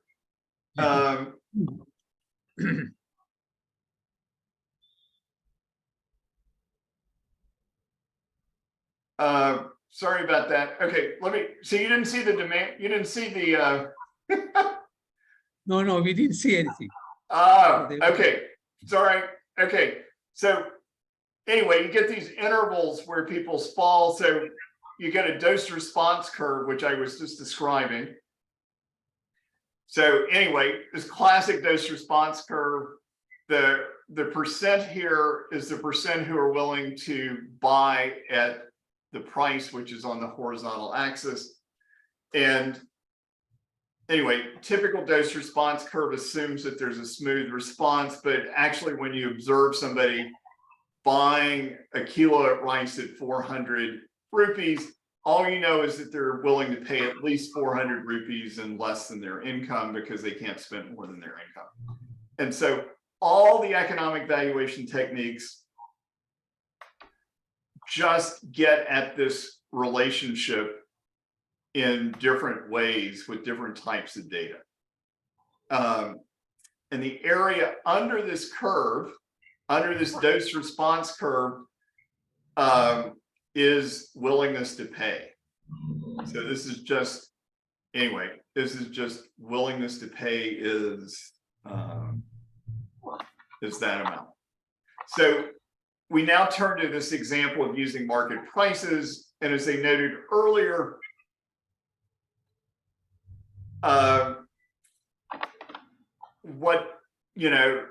the calculation that the oil spill convention folks want to see made for reimbursement is the catch reduction times the market value minus the typical fuel cost.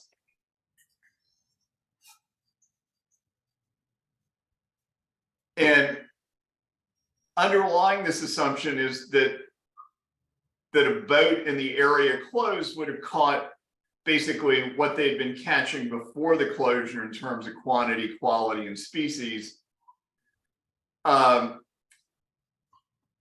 the usual requirement here, at least for getting paid quickly, is the fishing boat. Typically, the fishing boats often have logbooks where they record the catch by species, or when they come in and they land their catch and they sell it, they get some type of landing receipt from whoever buys the catch from them. Now, this doesn't happen in lots of cases, and so when you see problems with reimbursing fishermen, it's usually because they can't prove, sort of what they were catching. The next assumption in this calculation is that market prices were stable before and after. And the notion here is that the closure area is small. People don't react to the contamination because they think the government is perfect in that they've closed the area so there's no risk of contamination. What you'll see is that the local prices will typically fall even outside the area not immediately contaminated because people fear the contamination. And for that reason, if the closure's short enough, what they'll do is they'll usually take the market prices immediately before the closure, and those tend to be fairly good. They also assume that this calculation assumes that the boats stay in port because the sudden closure, that they don't have to pay for fuel because they didn't go out of port, but they had to pay for the labor that they ordinarily would have paid. Okay. All of these assumptions break down as the area or duration of the closure expands. As the area gets bigger, the market prices being stable, particularly over time, is no longer viable. And as the duration goes on, the notion that these boats stay in port no longer sort of works. So it's not that people don't know how to deal with this, but you're now going to require a lot more data. And you're certainly going to require the sort of statistical modeling that nobody running an individual fishing boat can do. And that's why the issue of whether the government is going to put together the claims of the fishing fleet and file for them and then pay the fishing fleet back when it gets money. That's why this turns out to be for something that's big and that goes on for a while becomes important. If it actually a 2-day closure and not much happens, then the standard thing they want to do works perfectly well. Okay, so for tourism, we're going to get something that looks, reasonably similar here. We're going to have hotels and short-term rental properties and tour operators. They're going to be directly impacted by the accident, and what the insurers or the conventions, I should say, the conventions here want to see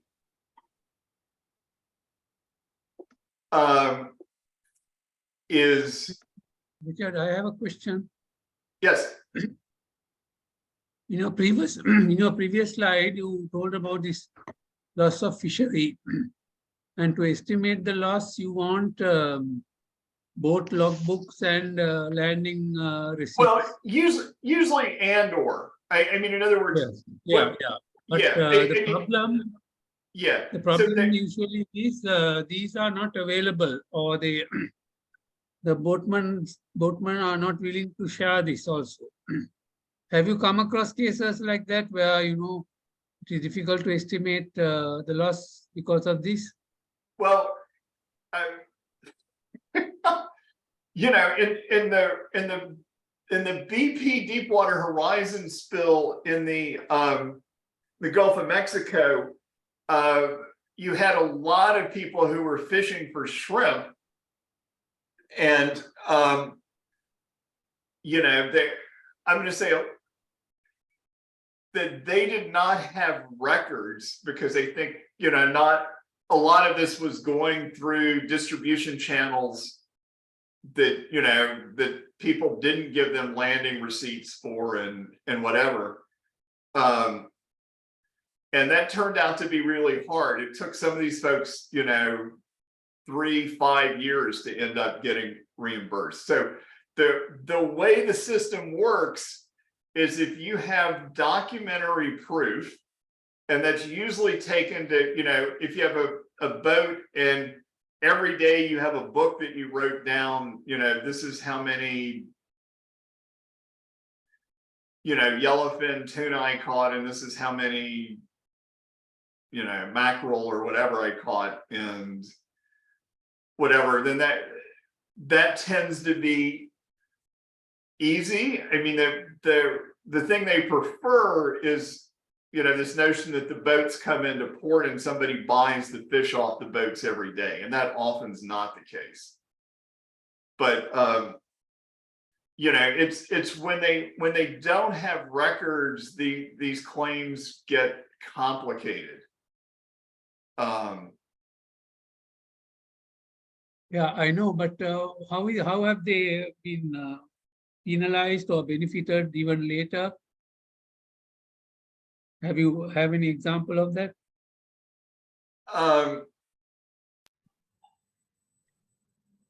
Do I?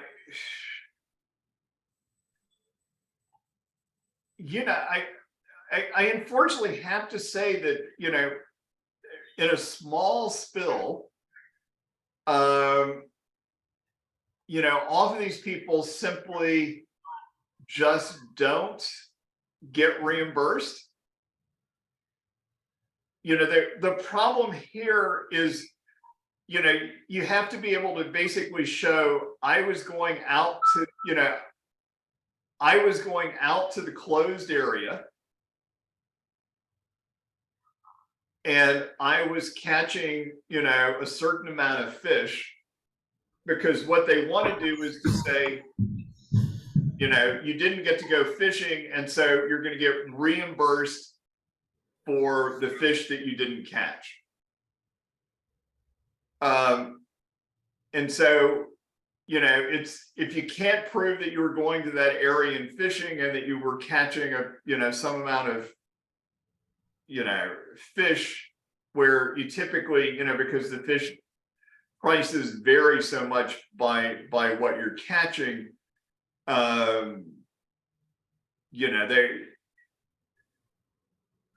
in general, the people who do the reimbursements will just deny the claims. I mean, that's my general experience. Okay. Thank you. Yeah. So I don't know. I have seen complex litigation by classes you know, of people like these shrimp boats, you know, they came up with some documentation, and, you know, it was enough to show that they were out there and that they were sort of catching fish. You know, part of it was that, you know, whether they were evading government taxes was, you know, with their record keeping was a different issue. And, you know, but this was a case where they were claiming, you know, loss of catch over, you know, multiple years. So, you know, it got to be a pretty ugly fight, and I wasn't involved in that, but, you know, otherwise, if we're just talking about a small period of time, you know, it's usually, you know, no records, no reimbursement. Okay. May I ask another question? Yeah. Okay. Actually, now in the case of now the recent accident in Sri Lanka, now the fish were affected in different ways. Sometimes through accumulation of toxicants through the food chains and food webs, sometimes due to direct exposure, and also different stages of fish were affected. Now with respect to small pelagic fish, the results will be seen in another 2 or 3 years time. In the case of large pelagic fish, you will see the results in 5 years time. Now when you are talking about this evaluation, you're talking about only the short-term evaluation, or are you talking about the long-term, the evaluation of long-term loss, short-term loss, or long-term loss? This is all what I'm talking about here is short-term losses are under the standard sort of reimbursement, you know, under the standard conventions for being, you know, payments for oil spills are all designed for short-term effects. So once, you know, once you start getting long-term effects, then this notion of, you know, market prices and what the boats were catching, and, you know, how long you're going to have effect. So if, for instance, I was looking at salmon in Alaska after the Exxon Valdez spill, some of the salmon, pink salmon, go out to sea and come back in 1 year. Okay. Other salmon go out to sea for 2 to 3 years, and king salmon can come back in 3 to 4 years. So, you know, this is a case where, you know, if you looked at the fish that came back the year after the oil spill, they weren't impacted by the oil spill at all because the salmon had been out to sea. You know, but so you started to see some of the effects on the big salmon, you know, 3 to 4 years later.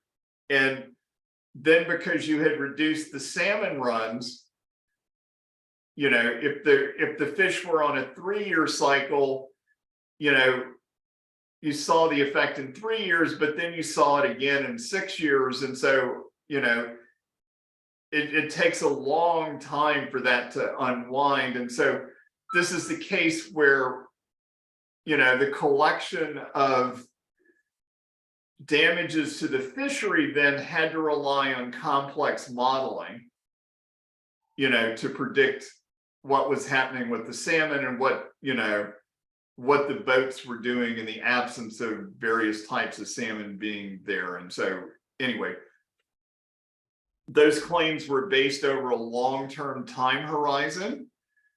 And that's again, once these things once you start to impose long-term impacts, you move from this simple notion of multiplying, you know, your catch immediately before the closure by the market value, you know, the reduction, you know, the market value of that catch reduction, you know, minus just fuel costs.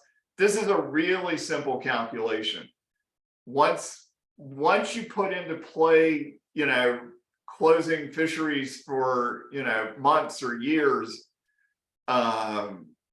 and you start impacting ecosystem services down pretty low so that you influence spawning and growth rates, there's no way that the fish, that the fishing, standard sort of fishing boats can deal with that, making those sorts of claims. Professor, hello? Yes? Yeah, a small clarification regarding the formula and the third point of your assumption. It says that since the boat are not operated, we should have reduction the fuel cost. And it says that we have to pay the labor cost. Yeah, So? sorry. Yeah, that's just the standard assumption. I mean, in other words, the standard assumption goes, okay, the boats go in and out of port every day. And, the spill, the ships run into each other, as the fishing trawlers coming back to port at the end of the day. And sort of, the rest of the boats don't know that. And so, they sort of show up in the morning to go back out, and, some government agency says the area is closed to fishing, but, the people who were going to work on the boat show up.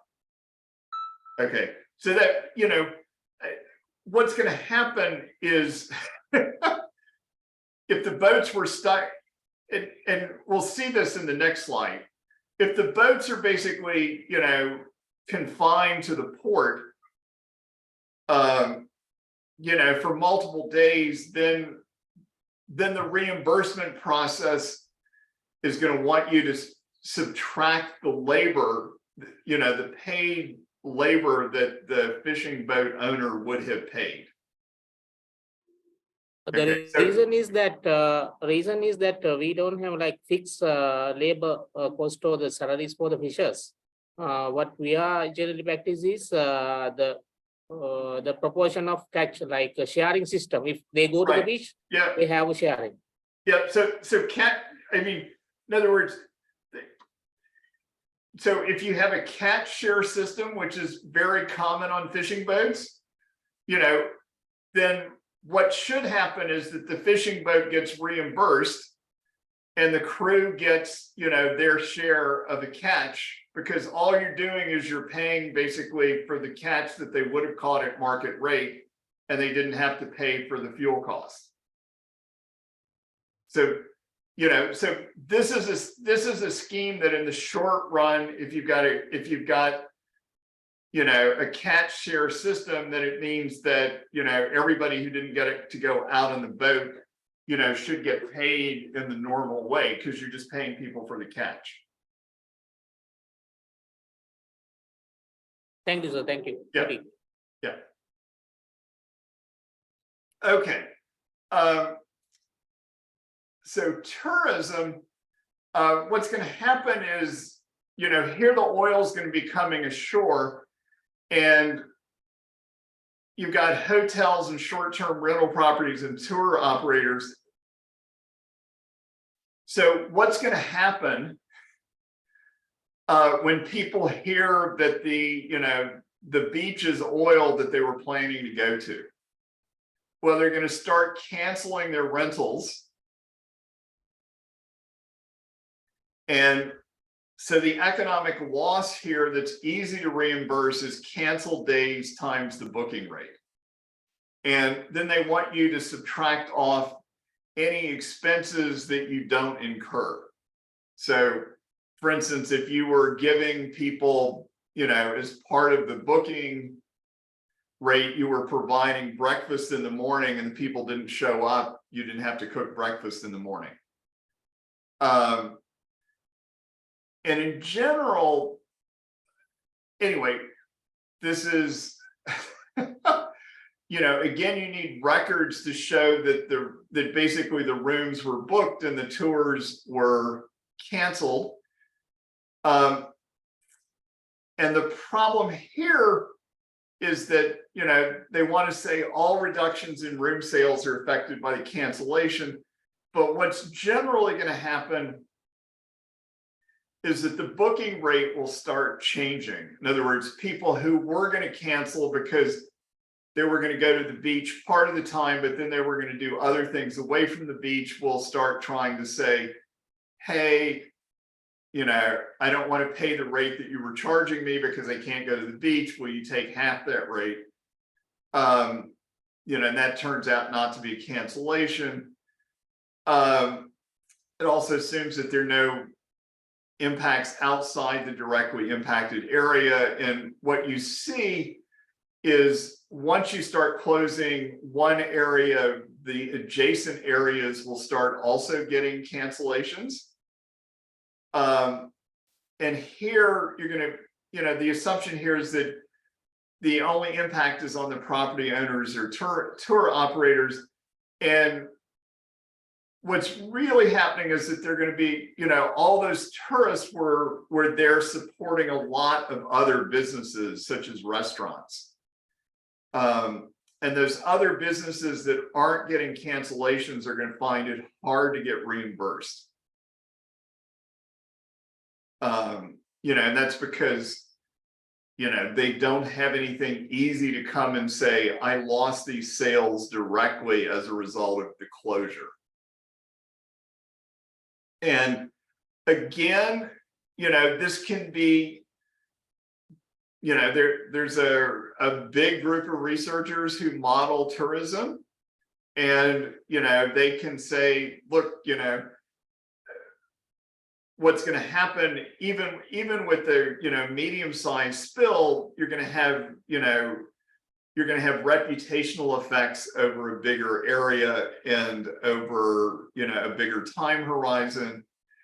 And then the question, a lot of it comes down to, you know, other than the people directly experiencing these cancellations, can you get, you know, all the other people whose livelihoods were impacted reimbursed? And they're, you know, again, this can be, you know, if you've got a lot more data, and the data here is often coming from places that are similar but considerably outside the impacted area.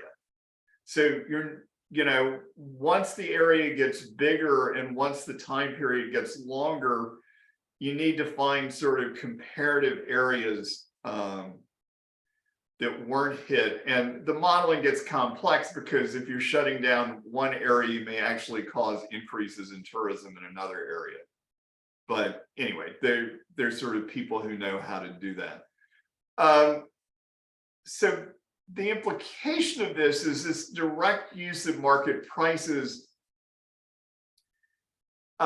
is a limited applicability for most of the injuries that we're going to see. And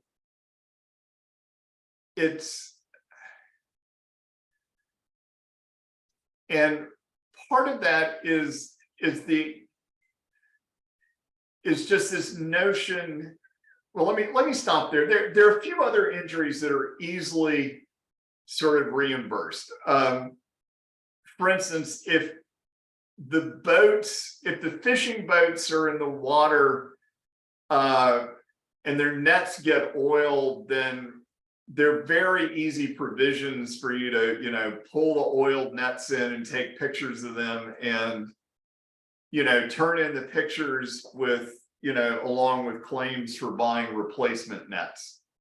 So there are a bunch of other things like that. You know, if you have a dock facility and you have to clean the oil off the dock facility and you paid people to clean the oil, all of those are pretty easy reimbursements. But again, these are sort of small sort of areas. As the area becomes impacted and its duration increases, you're going to go from the sort of easy adding up things to needing some type of modeling to deal with reputational injuries. And there's a large sort of literature on these reputational injuries, both from the perspective of contaminated seafood and to tourism areas that had their reputations damaged from various things. The other thing that becomes problematic is that the market prices, which all these sort of international conventions want to use, become what are called endogenous. They're no longer sort of constant. They're being set in a larger context, which is affected by the change. So here are the sort of things that are not handled, losses that are not handled well. Sales by suppliers to directly impacted businesses. So for instance, let's just say that, our fishing boats actually are, restricted to port for, a month. Whoever was selling fuel to them now no longer has a going business.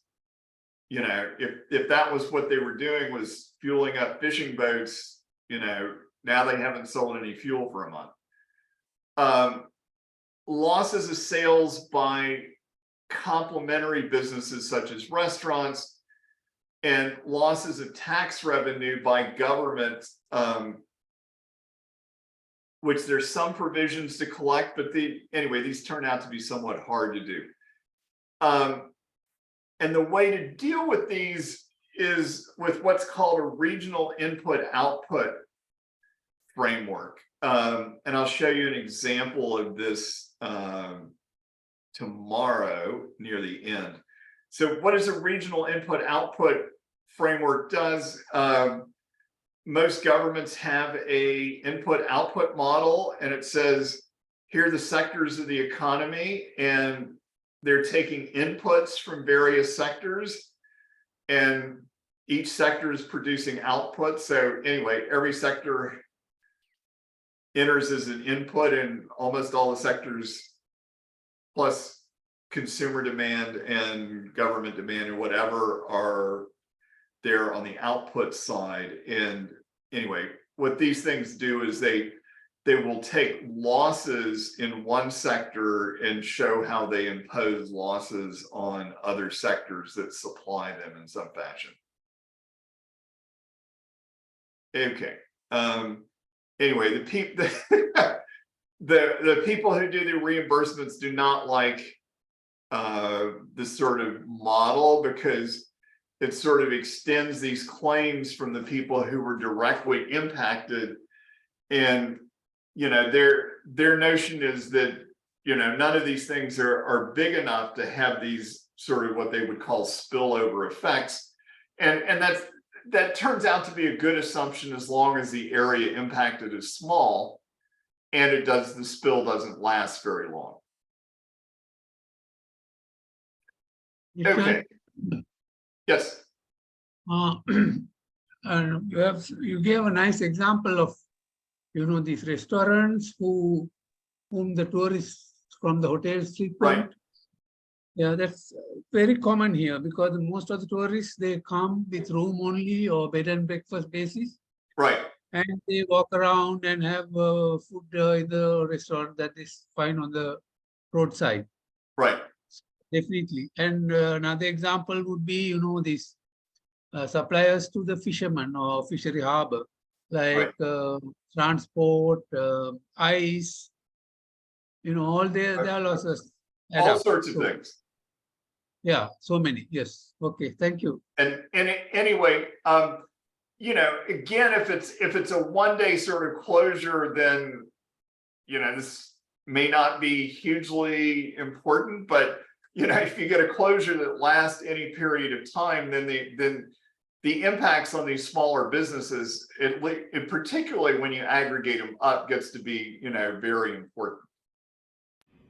And and the problem is that the people who are the people who who have to pay out the money want to pay out as little as they can. And so, you know, what needs to happen here is that the government needs to, you know, figure out how to collect on behalf of these businesses and then reimburse them. Because it, you know, it gets to the point really quickly where there's no way that any of these individual businesses can start doing the sort of modeling that might be able to get them reimbursed. Actually, in the Sri Lankan context, Yes. tourism involved several other things, especially ecotourism, because there were hundreds of turtle deaths and I think around 40 odd mammalian deaths. And a lot of people are depending on the turtle conservation projects and also whale watching programs. Right. Well, Oh, but see, whale watching, several whales also died. yeah. And So you know, so whale watching here would be, you know, if you canceled the whale watching for say 2 days, the tour operators would probably have no problem getting reimbursed. yeah, but the problem is with turtle hatcheries. Now because of the numbers of turtle deaths was very high, in future the nesting of turtles might get reduced. So Right. that will affect that there will be a long-term effect on people who are living on these related to turtle hatcheries. Right. Well, So how can you really account for that kind of economic loss? Right. What happens is if this were to go on, you know, and here's the bad thing.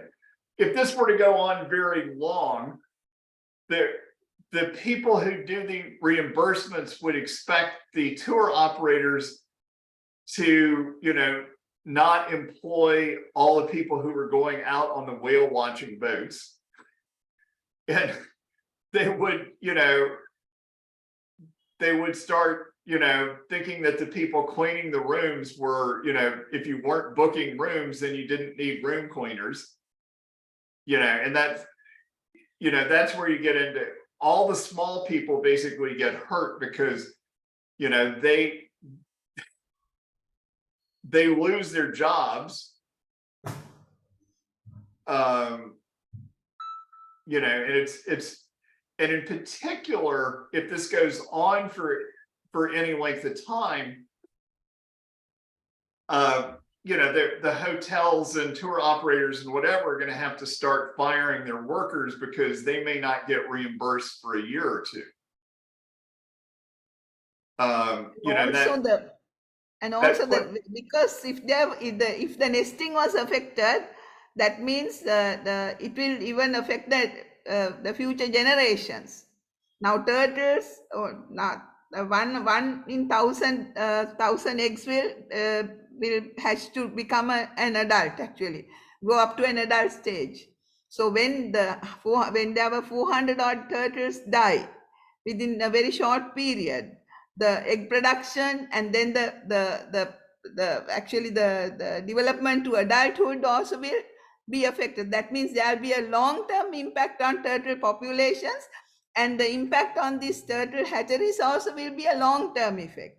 So can we do an economic evaluation by taking those things into account? Well, if we were those to go way values back into up account here, and we look at our benefit cost analysis, the problem is coming here in how many time periods we're allowing. Okay, so in other words, the people who want to settle the claims want to make T small, and in particular, you know, so if T is either small or R is large, then the future, you know, whatever happens in the future is not worth much. Mhm. So that's, you know, that's where that comes into play. But you know, there's no reason there's no reason for the government to, you know, allow the number of time periods to be set so it's small. And there's no reason for the government in particular to use a really high discount rate. And so, you know, what that says is that, you know, if you do things in the right way, you would capture these long-term future impacts. But in general, they're not captured because, you know, the people doing the reimbursement manage to get the T set fairly small. And you know, in some instances, you know, some of these conventions call for the claims to be filed within 2 years. And, you know, again, for some of these big events, there's no way that you can figure out, you know, what's going to happen, what's likely to happen in the future, you know, in a 2-year research period. Okay. So, anybody else have a question? And actually, in our case, there were a lot of burnt plastic buried under the sediments. And especially the reef fish, that there are food fish and ornamental fish, they can get affected by this burnt plastic, nanoplastic and microplastics. Right. And it might even affect their reproduction. Okay. So actually, if we can, now we have to do a study and find how these plastics are getting into the food chains of these important animals. Right. Now, when we are claiming for the damage, can we claim for the money we are spending on this kind of investigations also? Well, so that depends on the legal framework in each country. So in the United States, the answer now would be yes. But, you know, pre-1990, the answer might have been no. So that's, you know, again, once you think about planning for one of these things and you see, you know, this is the case where with the Express Pearl, you know, you folks have had a really big disaster, which is going to last a long time. And, you know, and this, you know, this plastic is going to get into lots of things. And so, you know, I mean, you already know then that you need a legal framework that would, you know, that would say, yes, we need to study what these, you know, impacts are, because these impacts, you know, are likely to be important. And so in the US, there would be this reasonable test that says, you know, before you start spending money on doing really expensive studies to figure out, you know, what the long-term impacts of these plastics are, you'd have to, you know, be able to show that, yes, you know, the available evidence suggests that the effects are long-term. And then you would have to make an initial case that the cost of the harm, the value of the harm being done for these things by this plastic in the long term is substantially larger than the cost of doing the study. So this is where there's, you know, in the US and the EU and a bunch of other places, there would be, yes, you can engage in these scientific studies, but you have to show that they're reasonable in the way that you do them, that you can't, you know, there's always the temptation, you know, being a scientist, that yes, I would like large amounts of money to study all sorts of interesting issues. And here you'd have to show that, you know, the issue's likely to be pretty sizable, and that the, you know, the harm that's coming from this is well, you know, likely to be well above the cost of doing the study to figure out how much, you know, how long the plastics are going to endure, and that you can take various actions based on the outcome of the study. You know, do you sort of ban fishing permanent, you know, for the next 20 years in particular locations to be able to ensure seafood consumers, for instance, that they're not buying fish that are loaded up with these plastics. Okay.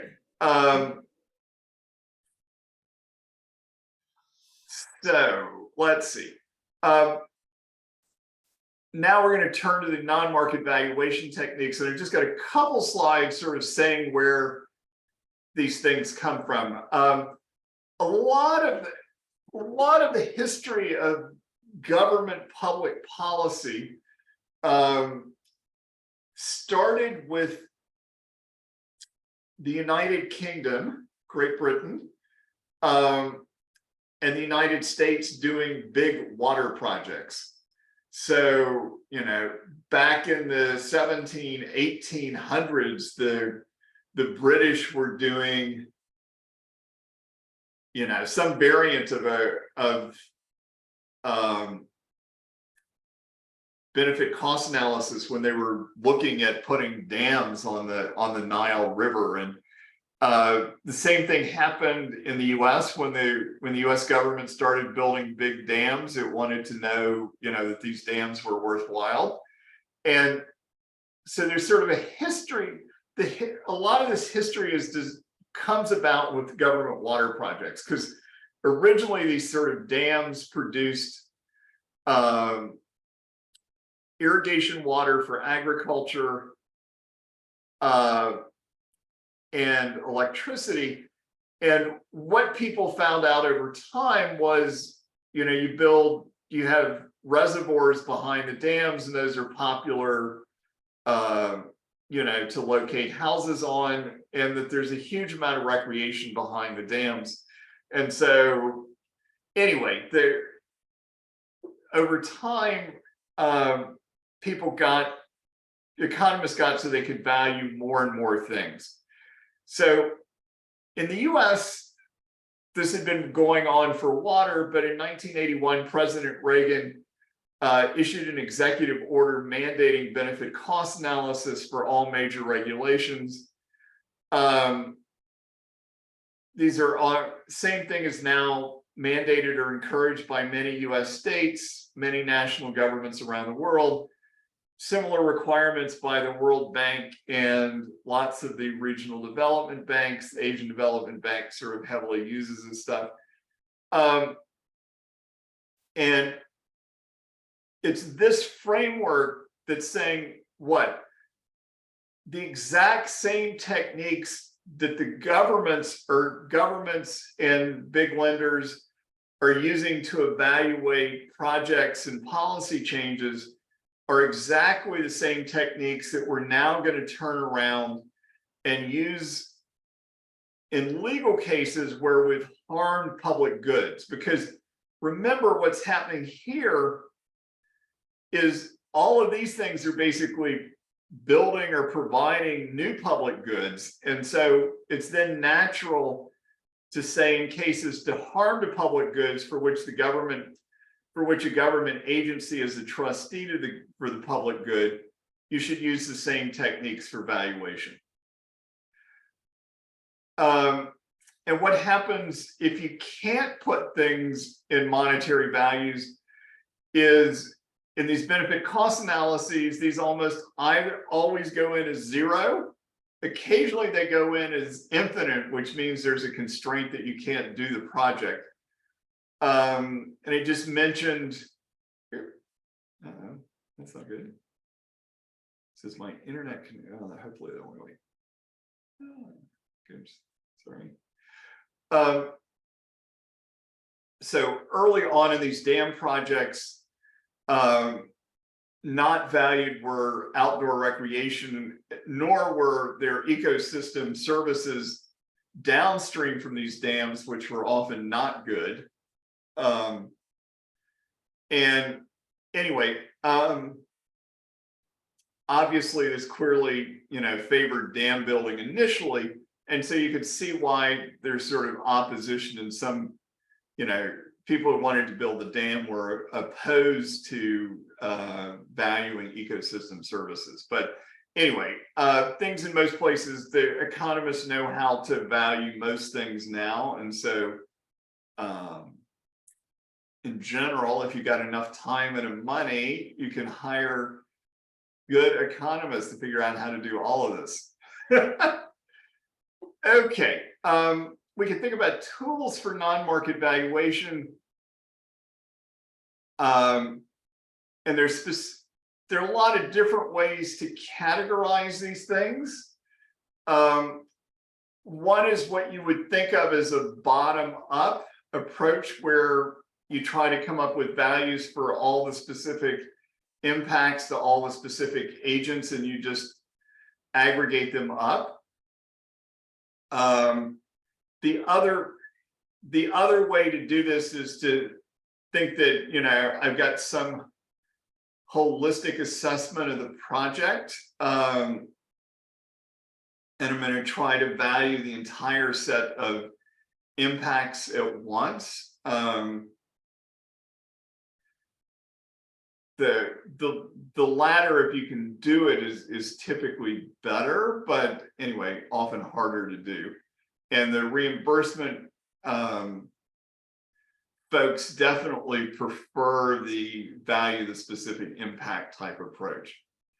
You can think about tools that value direct impacts on people, such as closed beaches, closed fisheries, versus impacts that are going to occur from these diffuse changes in ecosystem services. These are often, the direct impacts are often highly visible. The ecosystem services changes tend to impact things over a bigger area and over a slower time horizon. There's distinctions between what is known as revealed behavior, that is looking at the actions that people take, versus what are called stated preferences or stated behavior, how people say they would react or what they would do in surveys. And anyway, this debate's been going on for ages in different disciplines. For instance, if you're like in marketing, you know, you're always looking at what people are doing, but you're always sort of running surveys to see what would happen if I change things, because there's no information in the system. You can think about the type of losses. If you remember earlier, we had this trichotomy between private, quasi-public, or pure public goods. Those are going to influence what type of techniques you can use. And the next distinction is whether or not you include what are called passive use considerations, which also go by a whole bunch of other names: bequest values, existence values, non-use values, stewardship values. And a lot of these are tied to whether or not you think there's there's a survey approach. Somebody had their hand up for a moment. If you want to ask a question, ask. Otherwise, I will keep going. Okay, so this notion of including passive use, existence, non-use values turns out to be the really big one. And the way to conceptualize this is consider a large oil spill that occurs in a little visited remote part of the country where there are national parks, nature preserves, and or marine protected areas that the government set up. Okay. Any economic value of the direct losses associated with the spill has to be small, because the number of agents that you're aggregating over is small. Okay. The reason that you set this up in this remote area of the country is, even though everybody may really, you know where this place is and love pictures of it, and you know, have been willing to devote a lot of, you know, to set these things up, you know, nobody's going there. So you can't get much reduction in tourism. because you don't have very many tourists, because they're, you know, they're wilderness areas. You can't get much, you know, reduction in business activity that may get curtailed by the oil spill. And so, you know, this is some notion that you could do an enormous amount of harm, you know, to the fisheries, you know, to whales, to, you know, to lots of things. And if you don't have a way to include the sort of passive use, non-use component,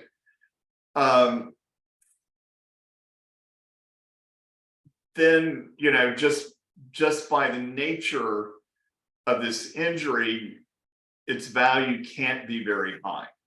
Okay, but that's not true of once you include passive use values, because the number of households now is not the small number of people who either live in the area or visit the area, but it's potentially everybody in the country who's willing to pay the cost of putting into place measures that would have either prevented or contained such a spill. And that number of households who may have a positive willingness to pay may be large, and some of those households may have quite a considerably large willingness to pay for that. Okay, I see a bunch of people who potentially want to ask questions. Yes, please. Yeah. In fact, actually, I have been involved in the economic valuation of the extra pearl. So we managed to calculate non-use values of the turtles using the Sri Lankan sample. So I wanted to know, you know, these turtles are actually visiting the entire region, the Indian Ocean and the related countries. So can we, you know, extrapolate this kind of a value to the region? And, you know, is there any kind of previous examples of doing that kind of valuation? Thank you. Yes. I have been involved in a couple efforts. There's a big project that the Norwegian government has been paying for multiple years, that John Strand at the World Bank is the head of, where we've been looking at the willingness to pay of people in the various EU, European Union countries for preserving specific parts of the Amazon tropical rainforest. I've also, so that one's interesting because these are remote tropical rainforests, and the Norwegian government has actually spent over $1 billion investing in these programs to help preserve tropical rainforests in Brazil. So anyway, there's a large amount of money at stake here, and but anyway, none of these households in Europe are actually, you know, visiting that. So anyway, there's some papers out on that. A different question is, you could think about the, you know, there's a population of Sri Lanka, but the next big one, the next step is not the population necessarily of other countries, all their population, but rather the population of those other countries who are potentially visitors to Sri Lanka. No, but this is the non-use value. So I'm talking about the turtles who are coming to Sri Lanka will also be going to other countries. So they may also have non-use values over these turtles, you know, the entire population of other countries. So that was my concern. Okay, so the turtles would be I'm trying to think. So let me say on the second one, there's certainly examples where you include potential foreign tourists. So with Robert Mitchell and I and some other people did the first study for the World Bank benefit cost analysis of preserving UNESCO World Heritage sites, looking at the Fez Medina in Morocco. And in that one, you know, part of what got that to pass the benefit cost test was being able to increase or at least figure out what would happen if you increase the tourist visa fee, where part of that fee was going to go into historical preservation. So anyway, the World Bank seemed happy with that, and it's been copied in other places. So on the sea turtles, I don't know that I've directly seen this, but if you're sharing the sea turtles with another country,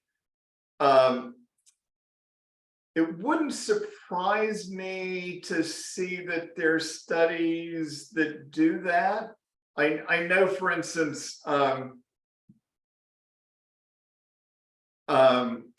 have a friend here in San Diego who works for the National Oceanic and Atmospheric Administration, who is a sea turtle expert. And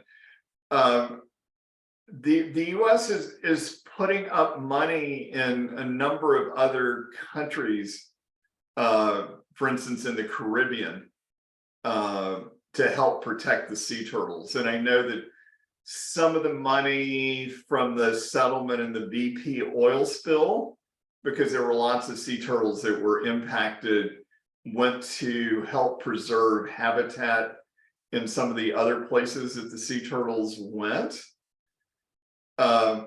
So yeah, anyway, that's at least conceptually possible, and it wouldn't surprise me that if it's been done.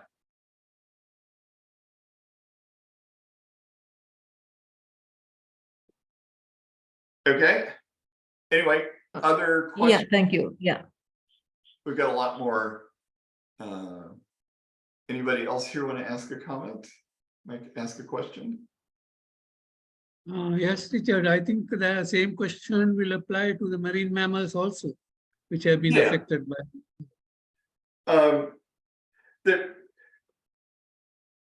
The sea turtles are really easy to explain, because the sea turtles, the sea turtles, you know, look like some of these spawning salmon, in that they, you know, they lay their eggs in one place, and then they, you know, they have some path that they take and they go back and forth or whatever.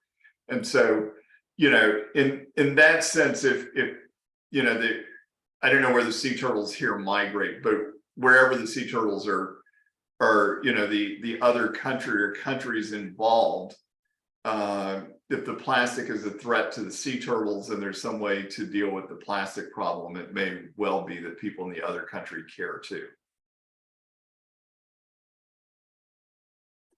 Okay, other questions? Okay, so we've got determinative economic values. All these goods are going to have what we call attributes. These are like characteristics. If you were thinking of a car, this would be, you know, what color is it? You know, is it 2 doors, 4 doors? How big of an engine does it have? What type of seats does it have? What brand is it? All of those are attributes. Buyers have stable characteristics. How many buyers there are? How much income do they have? You know, they could have lots of other stable characteristics, gender, all sorts of things. There are also what are called transient attributes of the choice situations. And that is, if we looked at the rice example, what would a good transient example would have been? I may not buy rice this time when I go into the store because I bought rice last time I went to the store, so I've got a bunch of rice at home. But what you would expect is if you're, if you're observing, what people are purchasing in the store, or you're doing surveys, is that these transient, characteristics of the choice situation average out. You could think, what's another good example? So participate करना आदमी बेटा. but I couldn't hear that. Yes? Can you repeat that?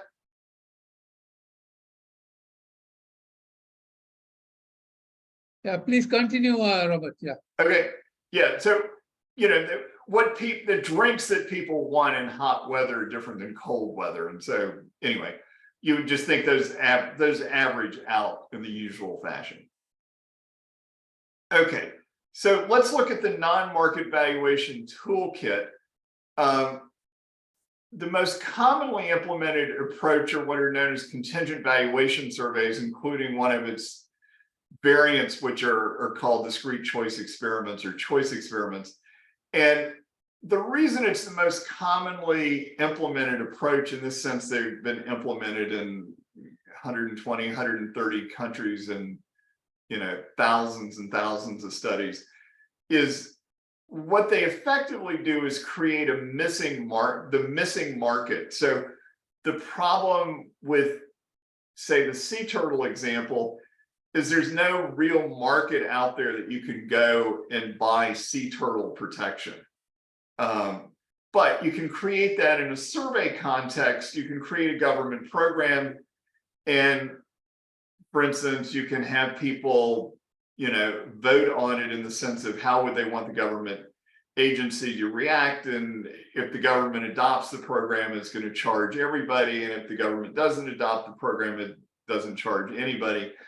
And so anyway, you can think about how to create, markets for these things that aren't bought and sold. All the other ones rely, because again, these things aren't bought and sold, they rely on some type of surrogate market notion. And one of the more popular ones of these is what's known as the production function approach.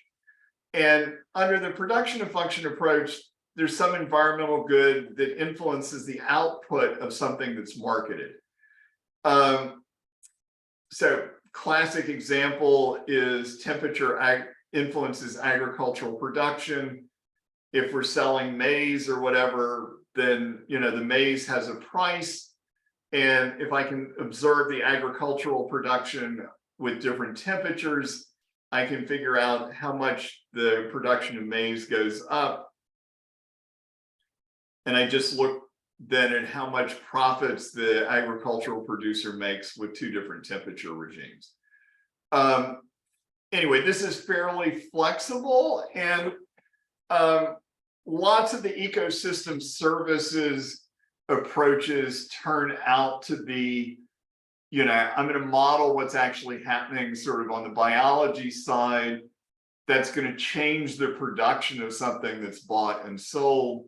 And then I'm going to use that relationship to figure out, what the value of this environmental input was. Another one which is really sort of relevant to all these sort of marine sort of cases is what's called travel cost analysis. And that's because there's just a vast amount of water-based recreation. And underlying this is sort of the simple notion that I'm more likely to visit a recreation site the less expensive it is to travel to. And there are all sorts of sophisticated ways to take this insight. And indeed, if you look at the people who figure out where to put shopping malls and whatever, they're all using a variation of this sort of locational model. There's another thing called averting behavior, which at least in terms of modeling techniques can actually be fairly close, typically to either the travel cost approach or the hedonic pricing approach, which is next. And that is, I'm going to produce, there's some type of risk out there, and I can reduce the risk by buying some sort of good. So if you buy face masks to reduce your chance of getting COVID-19, that's a classic averting behavior. If you contaminate, you know, if you hear that the water may be contaminated and you buy bottled water, that's averting behavior. If you don't go to the beach because you think there may be, you know, oil on the beach, that's averting behavior. The next one is this notion of hedonic pricing, and that is we got a word that's missing there. Anyway, the environmental good is in the environmental quality attribute is incorporated into a good for which there is a market. So for instance, better air quality increases housing prices. If you look across the city of LA, the places that are up against the mountains, the sort of suburbs of LA, like Pasadena, have very bad air quality, whereas the suburbs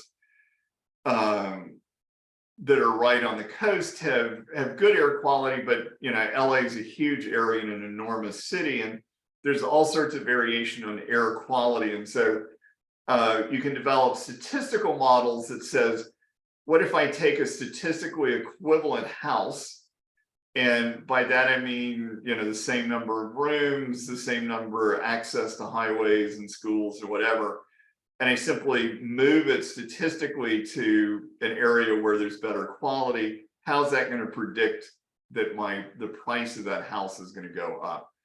And there are all sorts of variations on this hedonic pricing theme that are commonly used for this. For instance, what you can think of here is if people think that, say, some type of fish is loaded up with, you know, nurdles or whatever, in a hedonic pricing sense, you know, fish from those locations is going to sell at a lower price than fish that aren't thought to have those plastics. Okay.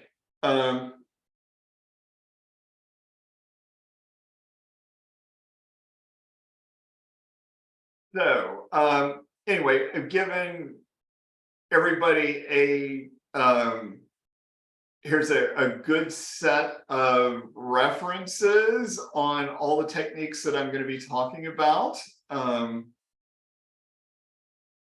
All of this is pretty well established stuff. The first one, a primer on non-market valuation, actually has chapters on all of these techniques and good examples of and sites to how to do them. The Freeman et al. Book, this is the third edition. It's a little more abstract. This is sort of a how to do it one. We're going to talk in a minute about benefit transfer, because that's most of what people are actually going to end up looking at. And if you want sort of a, you know, a way more theoretically oriented one, you can look at the Handbook of Environmental Economics, Valuing Environmental Changes. There are 3 volumes. So, you know, what this is basically saying is about 1/3 of environmental economics is devoted to what's known as environmental valuation. And again, there are chapters on all of these different techniques. Okay. You can also pick up a copy of my ancient book here,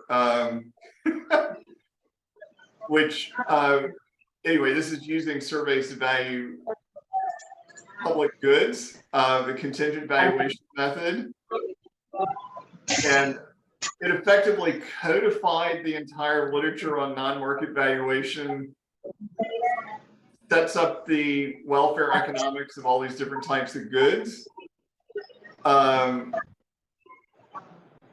looks at stated preferences, which are forward-looking, versus revealed behavior, which is looking in the past, shows what the relationship between all these techniques are. And anyway,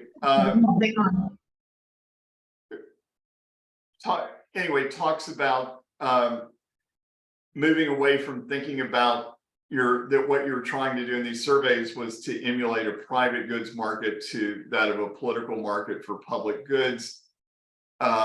Shows how to construct these scenarios and what the threats are here. Okay, did people have questions?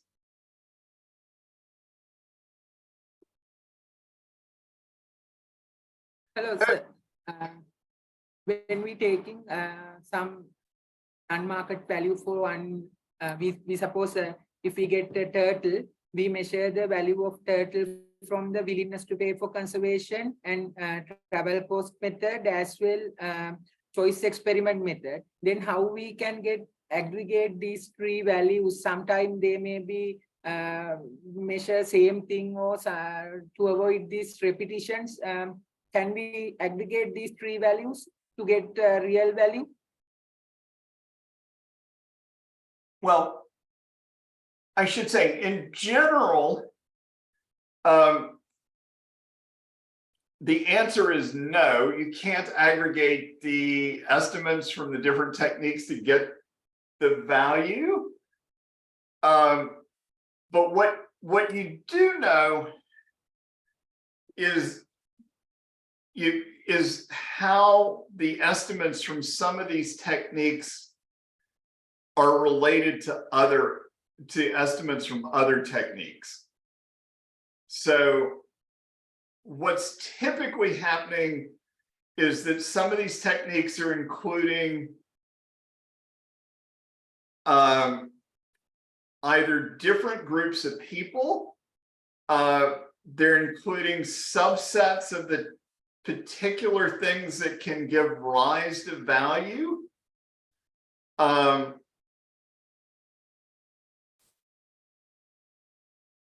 For instance, you know that if you were to compare in general a travel cost estimate to a contingent valuation estimate, that in general the contingent valuation estimate should be higher because it's including a bigger set of values and typically a broader population. So anyway, the notion that these things are, the notion that you can add estimates from different techniques, in general, you can't. What is the case is that you can generally understand why they differ. And they may be much more reliable or unreliable in particular circumstances. So it's possible that you have a very large value from a particular technique, and it's just, and it's not a reliable estimate because of, how it was done, or just simply because that particular technique is not right, given the available data and the particular context. For instance, let me give you sort of a classic example. If you were to look at air pollution, remember I just talked about Los Angeles. If you were to look at the city of Denver in the United States, Denver's up, Denver's up almost not quite 2 kilometers high in altitude. And it has a big brown cloud, which is due to nitrous oxides and ozone and other things. And the brown cloud can be seen from everywhere in Denver. So in contrast to Los Angeles, where you get these very fine gradients, hedonic pricing works really well to figure out what people are willing to pay for air quality. In Denver, you've got this big brown cloud, but all the houses experience the same brown cloud. So you essentially get a zero estimate for air pollution. You know, this big brown cloud in Denver, whereas if you do a contingent valuation study, you get quite a high estimate that the government in Colorado and the U.S. Environmental Protection Agency have acted on. So yeah, anyway, there's no, basically there's no rule that says you can add these things together or even average them, but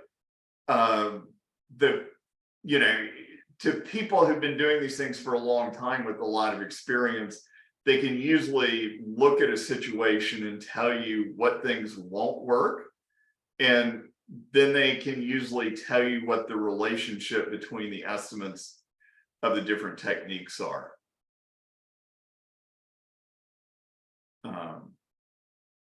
Okay, other questions?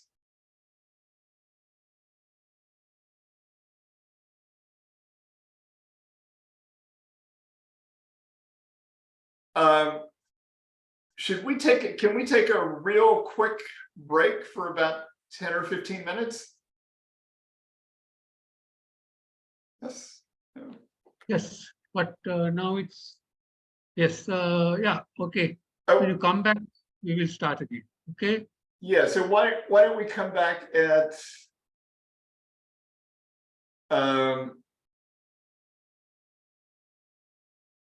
Sri Lanka, it's 12:06. yeah, you tell people what time to come back. 12:06, we come back at 12:16, 10 minutes. Okay, 10 minutes Okay. is good. Okay. Because we are stopping at 12:45 or Yep, planning. okay, yes, I just need to, I'll be back in just a minute. Yeah, okay, no problem.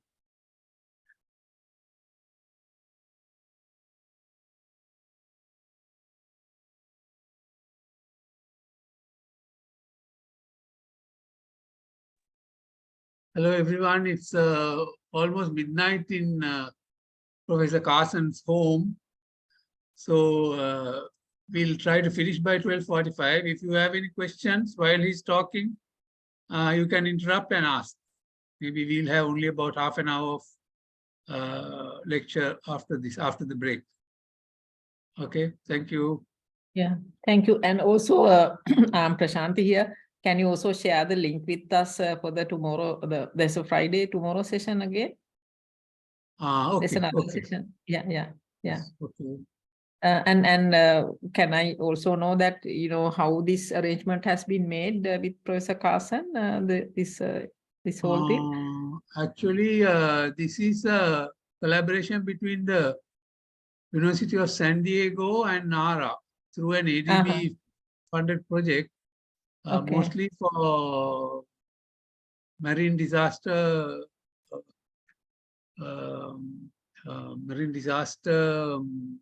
not prevention, actually marine disaster studies or actions on. So is this the first kind of intervention, this lecture? No, this is about the 6th or 7th one.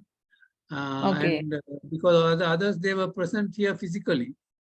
4 people were present physically, and 2 we had similar Zoom lectures. And no, on the environmental valuation, I mean, did you have any? Yeah, he had a previous lecture to, I think, a smaller group, but almost everyone who was there is here today. We had about a 1.5 hour lecture about in somewhere in March. Who were the resource persons? The same person, Richard Carson. He has about 30 books to his name. He's one of the world experts. Yeah. I know that. Yeah. I mean, we have been following his methodology throughout. He and there were other 2, one on physical oceanography and chemical oceanography. There were 2 others, but they were just assisting at that time. But they were Okay. here last week and they gave several lectures and workshop meetings here in Colombo. NARA participants were there. Okay. So please share us the tomorrow's link also. Thank you. Okay. Okay. And also, if you can actually let us have copies of his presentation. Yeah, this all the presentation during the last time, it came from, started from 18th of March, 18th of June. Up to now, there were presentations and lectures, photographs. Yeah, can you videos. really let All us? will be uploaded very soon. It is being collected by one of the professors at Scripps. So they will share with us. And all the participants will get, but since there are 2 or 3 from outside for this, outside NARA, we have to, will someone from NARA please copy to this? I think those, they are also professors who are participating, because I don't have their emails and links. Okay, so someone who introduced them or invited them, kindly note to inform them when you get the this PowerPoint and this lecture recording. Okay, thank you.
And also please remember to unmute once you finish talking, because there are a lot of noises and disturbances coming when your mic is on, especially when the Professor Carson is speaking. Okay, thank you.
Hello, Okay. Richard. I see you are back. Yeah, thank you. Thank you. But you should take a break earlier than this tomorrow. You Okay. can take 1 hour before. You can take a 15-minute break and then come back. I know it's past your bedtime now. Thank you Oh, very much. yeah, no, Yeah. I'm fine. I'm typically up at this time of day. Okay. And there is a question where there is a different link for tomorrow's lecture. Is it the same link or you're going to? Yes. There's a different link. Yep. This, Same link. more of the same. Yeah, same link also to get Yes. same link. Okay. Now, everyone heard that? It's the same link. There is no need for a new link to get into the lecture tomorrow. Oh, And also kindly come by 8:45. I was just saying, I thought you said same link. After we're done, I will send out a new link for tomorrow. Oh, okay. So there's going to be a everybody. different. So kindly send your emails, those who asked for the link from me. Right. Please send your email to the chat box. Yeah, Right. I can include you. Okay. Okay. Okay. Richard, if you are ready, you can continue. Yeah. Okay. Let's see. And it's given. Yes. Let's see. Anyway, I will send everybody a link for tomorrow soon after we're done today. Okay. Most of what you will do working for a government agency is to think about benefit transfer exercises. And those are going to take the techniques that we just sort of laid out, which we're going to go over one by one after this benefit transfer part. So what does a benefit transfer do? It takes estimates from the existing academic literature and adjust them to the specific context where they're needed. And that often means if you're taking them across countries, adjusting for differences in income, you can make adjustments for differences in exactly what was being valued. And the reason for this is that any original non-market valuation study is typically expensive to do. But oftentimes, particularly for, small, medium, even large, but not giant, like express pearl size accidents, they require too much time to sort of complete. And what's typically going to happen is, for instance, if we were to take the US context, the government agencies for a long time didn't have much interest in wetlands. And pretty soon it became clear that they were dealing with different wetlands cases involving damages and different wetlands cases involving policy proposals. And pretty soon the government agencies were funding wetland studies and letting it be known to, academic researchers that they wanted wetland studies. And now there are, a reasonable number of good wetland studies. And you'll see one of those that was mine tomorrow. But anyway, in general, they're just too expensive and too time consuming for most of the types of things that you ever deal with in a natural resource damage or policy, since these adjustments can actually become quite complicated. And often when there's a large number of estimates for a particular type of good, then what you'll see is that there'll be formal what are known as meta-analyses, which is just a particular type of benefit transfer where you can see, what difference do different techniques make. This is where you could see, hedonic pricing estimated, implemented in a particular way tends on average to yield, estimates that are 40% lower than some other type of averting behavior study. So there are these meta-analyses on, wetlands, groundwater contamination, beach recreation days or whatever. And the other thing about these benefit transfer exercises is oftentimes people in government agencies don't think that they're using non-market valuation estimates. But what government agencies often do is they come up with official government estimates to use for the value of time, the value of statistical life, which is used for lots of risk assessments, the value of quality adjusted life years, which are heavily used for a lot of health policy evaluations, the value of different types of outdoor recreation days, the social cost of carbon. All of these things are just different ways of summarizing existing non-market valuation estimates to come into some sort of consensus value that government agencies often then say, if you look at the different types of outdoor recreation values, there was a government committee that, updated these once every 5 years. I was on the US government's committee for the value of a statistical life for, 15 years or so. And we, periodically updated those numbers, which drive lots of US climate policies and things like that. Okay. So how do you start a benefit transfer exercise? This is what I usually do.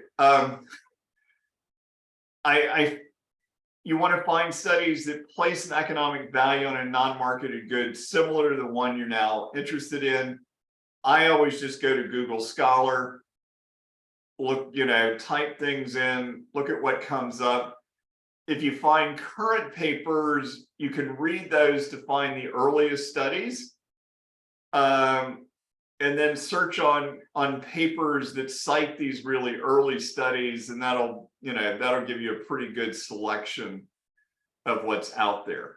In a more formal sense, there are now a number of databases that have been put together on non-market valuation estimates. Some of these are quite broad, and others are focused on a particular topic.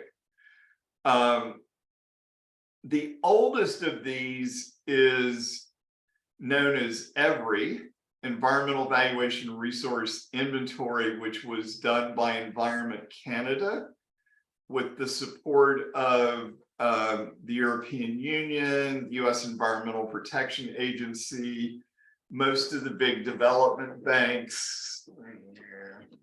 I want to say the government of Japan and Australia. So anyway, they put a lot of effort into it. You can register. These things are free to register for online. Anyway, I don't know that the Canadians have put as much money into this recently, but at one point it had 5,000, it's got 5,000 summaries, evaluation studies, and they keep adding new ones.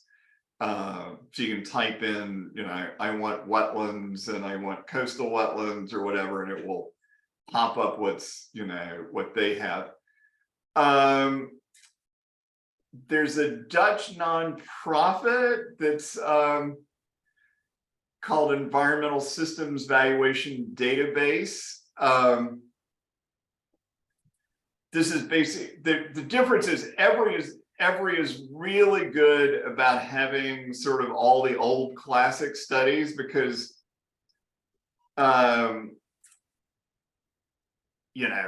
they started early and they contacted researchers who were who had done some of this stuff, and so that they started with the earliest stuff and then sort of went forward. The Dutch folks at this nonprofit have sort of done the opposite.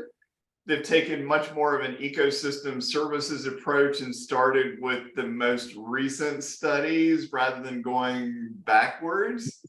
So they're sort of complementary.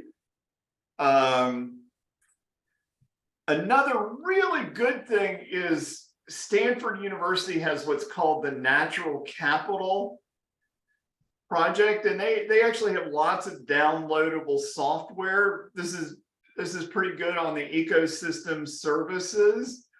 It's got lots of things that you can sort of specify, and they've looked at a lot of different contexts. And so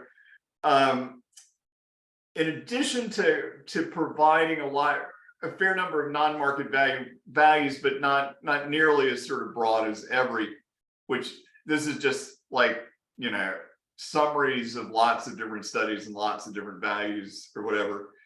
The Natural Capital Project has tried to say, pick the things values that they thought were the best for particular reasons. But one of the good things about the software is that it'll often give you it'll help generate these lists of possible impacts that you would expect to see in addition to, being helpful on the valuation side. And then there are a whole bunch of databases out there that look at one particular element. So several government agencies that funded at Oregon State an effort to put together just recreational use values. And anyway, there are other values that are basically just on like coastal recreation and so on. So anyway, there are a number of these things out there. They're pretty good, places to start. But anyway, usually for all of these things, somebody posed the question earlier, where do you come up with sort of the numbers to justify doing a big original study? And one of the ways you justify doing that is to look at, the existing literature and the sort of things that are the most, the goods that are the most closely similar to the one that you need the value for. And, that sort of shows that you're sort of in the right ballpark. Okay, so now we're going to turn to contingent valuation studies, and I'm going to tell you how these differ from conventional surveys. And often the best way to get an idea of how contingent valuation surveys work is actually going through them. We certainly can't go through the whole thing because a big contingent valuation survey typically takes half an hour to an hour to administer, but we'll look at this. So how do they differ? It's a long interview focused on a single issue. In contrast, the conventional surveys where you just ask people what their position on particular policies are, you go to a lot of effort to educate people about that issue. You ask respondents to make an economic trade-off reflected in the choice involving the issue. And sometimes you ask people to make multiple of these, and that gets you into the sort of discrete choice experiment world. But that's just what you can see here, is that that's just a particular way of asking a contingent valuation question. Okay. What are we going to do? We're going to simulate an ideal marketplace for a public good. We're going to offer that good for sale at a specified cost. We're going to ask them whether they favor or oppose provision at that cost. We're going to randomly assign the cost amounts to respondents. I should say money here, but anyway, this is US centric, I guess. Responses allowed to estimate the value of the good to the population in dollars, monetary terms.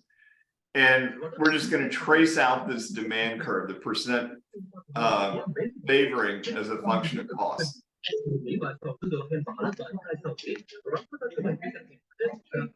Okay. Yeah. Does somebody have a question?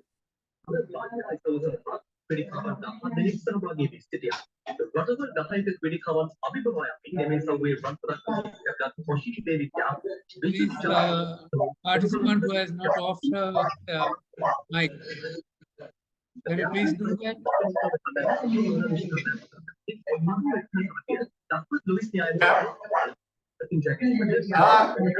Somebody needs to mute.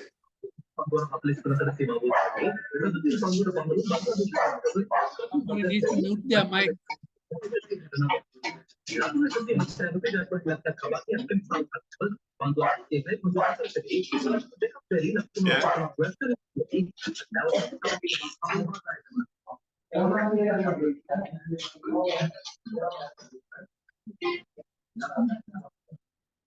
Okay. What are the key elements here? We're going to define the status quo baseline. We're going to define the change from it in understandable terms, and depicting the terms and change in terms of attributes is often going to be pretty helpful. We're going to tell people how it's going to be provided, who's going to provide it. We're going to describe basically the payment mechanism, the frequency, type, the elicitation format. These can range from open-ended willingness to pay questions to complex discrete choice experiments. And all of these features, the key thing is, can influence the value that you get at the end. And what you, and the people who sort of do these things understand how these features influence things. So for instance, I could pick somebody who, I could pick a provider who the public doesn't have trust that they could actually provide the good that I'm going to describe, and what's going to happen. The willingness to pay estimate that I get out at the end is going to be smaller. I can come up with a payment, mechanism that allows people to pay small amounts over time relative to a single lump sum payment. Letting them pay small amounts over time is going to increase how much they're willing to pay because they have budget constraints. If I use a particular elicitation format here, I know how that's going to influence the answer that I get. And often these involve trading off a little bit of bias for a big reduction in variance. So as I said, let's look at an individual contingent valuation survey. And I picked this one because it has some potential resemblance to the Express Pearl plastic situation. So anyway, this is a study we did a long time ago. And government collected a fair amount of money on this one. So this is going to involve DDT, which is an old pesticide that they use, which has adverse impacts on fish populations and marine mammals and lots of birds.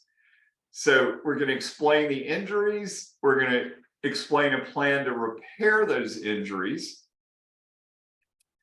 We're going to ask effectively a question: given a cost of X dollars to you, if implemented, would you vote for or against it?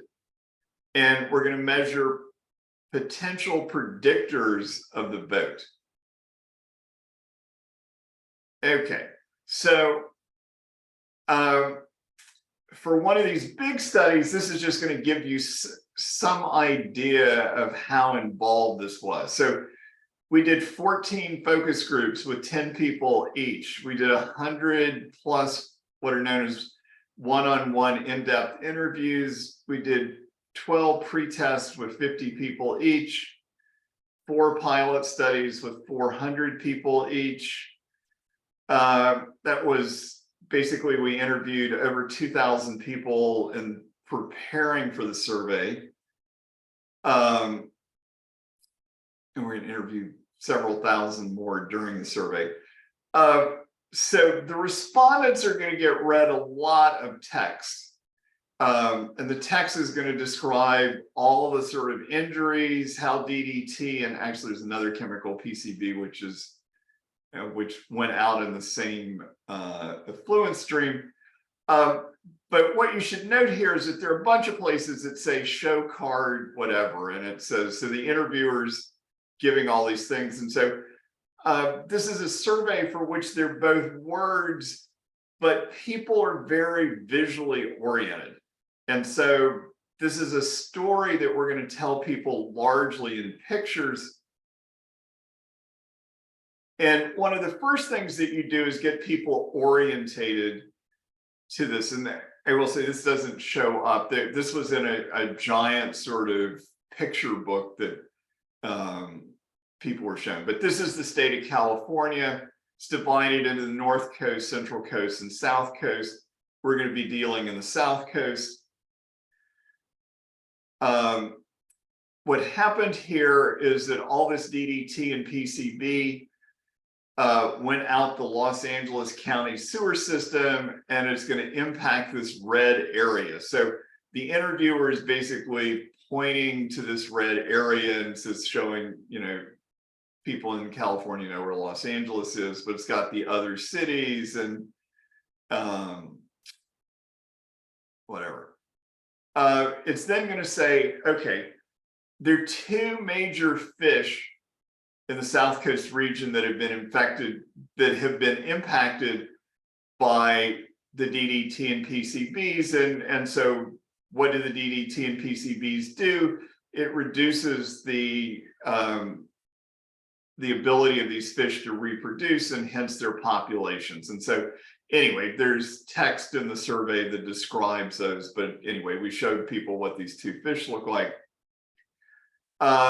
And then at one time, this DDT and PCB contamination had wiped out all the bald eagles and peregrine falcons in Southern California.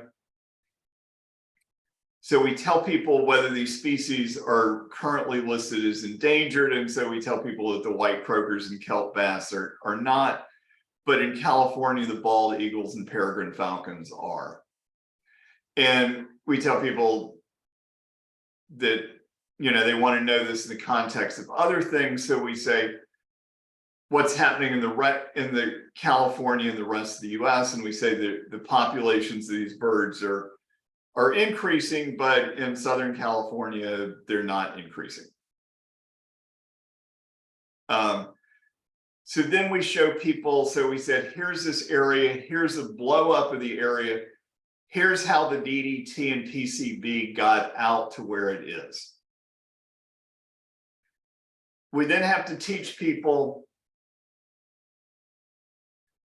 how a basic ecosystem food chain works. So we say that what's going to happen is the DDT and PCBs are down here in the sediment. There's small creatures that eat the DDT and PCBs. There are fish that eat the DDT. There are worms that eat the DDT and PCB. They're eaten by fish. The big fish eat the little fish, and so it goes up the food chain. And anyway, then the birds eat the fish, and then the big birds, the bald eagles and peregrine falcons, eat these smaller birds. Okay, so this was actually not shown to people, but is a critical thing to thinking about any large scale natural resource damage assessment, because it influences how you lay out the survey or in fact use any of the other statistical techniques. So We've got a time of release. We have a time where we're going to do the valuation study.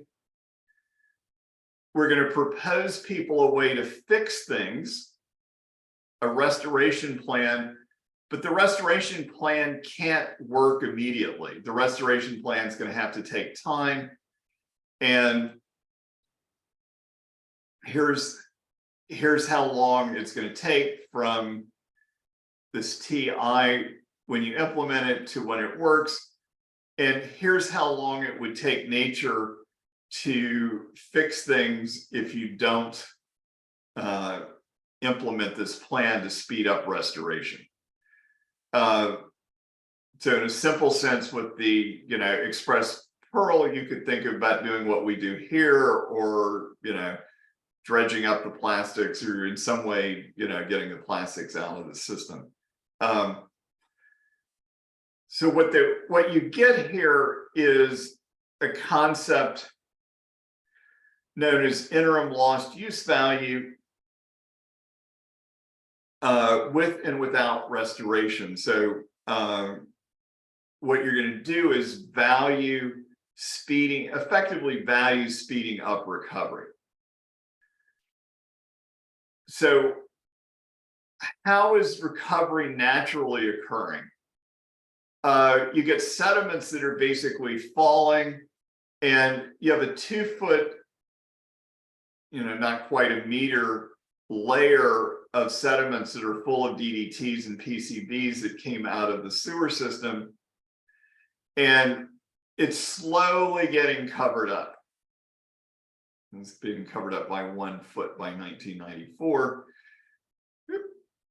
So what is the plan? And the plan they actually put into effect is, the last 15 years, well, after we did the study, from about 2000 onward, there was a small fleet of boats that went up and down the coast in this area. And what do? They drop sediment down this tube, and it's going to basically put a layer on there. And as soon as you get a big enough layer, then the DDT and PCBs are not bioavailable to the birds and fish. And so we show people how this layer builds up over time, and say, recovery will be complete in about 50 years from now, 2044. Okay, so the primary measure we're going to do is we're telling people that we're interviewing them to find out how they would vote on this program to speed up recovery if it were on the ballot in a California election. So there are a lot of different ways to do this. In California, they vote on everything, so this is the natural way. But in other cases, you just want to ask, would you want the government agency to do this if it were going to cost you money, yes or no? So what do? We tell people at present, the plan to speed up covering up the contaminated sediment is estimated to cost your household a total of $25. Your household would pay this as a special one-time tax added to next year's California income tax. And this is the standard if the election were held today and the total cost was this one-time payment, would you vote for or against it? And you can show that questions like this predict almost exactly what the actual votes are going to be. So what's the questionnaire structure here? We're going to tell people about the pre-existing conditions, provide them details of the problem, propose the solution, describe the cost to respondents of implementing the solution.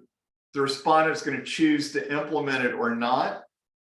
We're going to measure the perception of the good, and we're going to measure the respondent's attributes like demographics. Okay, so the key design elements, consequences of the decision. What's critical here to making this work is the notion that if a majority of the people are if a majority of the people are for it, then the government's going to do it, and the government is going to charge everybody. The order in which we present information is going to be important here. And a lot of the survey effort goes into figuring out what type of information people want to know at what points. We tell people about alternative uses for the money. We tell them, remind them that they have limited income. We remind them of substitute things that they could buy and the fact that they're,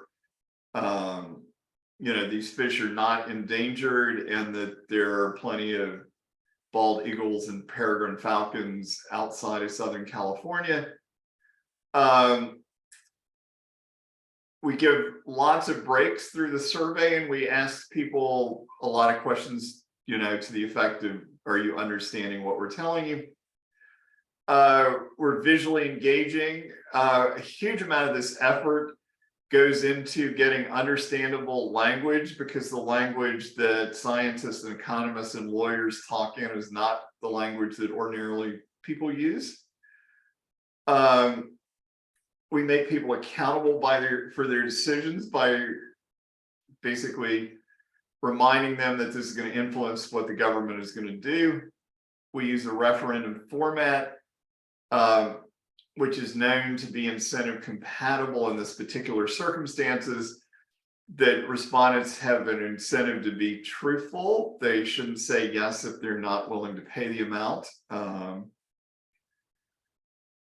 We help justifying people giving either a yes or a no reason to avoid what are called social desirability effects. And we have several survey questions that we ask, that we try to measure how well they accepted the scenario. We give people an opportunity to change their yes votes. We measure perceived pressure on the respondents. We get the interviewers to evaluate a number of aspects of the interview, including the respondent attention, interest, and effort. Now we're going to do what's called a split sample manipulation for assessing validity. This is going to be called a scope effect. Well, I should say the first one is that we randomly assign people to one of 5 cost amounts ranging $10, $25, $80, $140, $215. We're going to manipulate what's called the scope. This is a general term for the quantity of the good. Half the people are only going to get told about the fish, and there's going to be a 15-year natural recovery period. The other half of the people, and this is the main thing we're interested in, are going to get 2 fish and the 2 birds, the peregrine falcons and the bald eagles, and they're going to have a 50-year natural recovery. So again, we're speeding it up in both cases. We're going to do this with a representative sample of California households. We're going to do face-to-face interviewing in respondent homes. There are going to be 60 interviewers from the premier US survey firm, Westat, who's going to do the sampling and data collection. It's going to be, you can see why you can't do, this is just the collection for the main survey. This is going to be in the field for several months. We're going to achieve an enormously high response rate, which I don't think you could duplicate now. But anyway, there are 2,800 respondents in the final survey, split between the 2 treatments. So what are the results that you get out of this? So at $10, 59% of the sample, so remember you have random samples, statistically equivalent random samples at all 5 of these cost amounts. So at $10, 59% say yes, 25, 51, 80, 37, 140, 32, and 215, 24.7.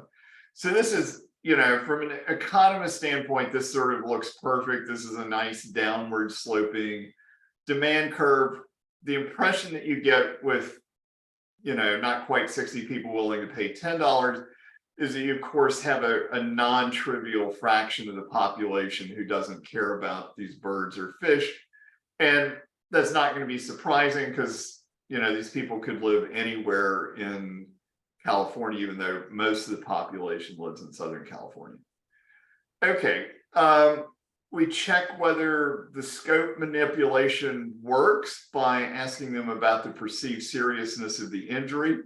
And remember, they only see one of these. So anyway, there's a very significant difference in how serious they see these things. This is what's called a between respondent comparison.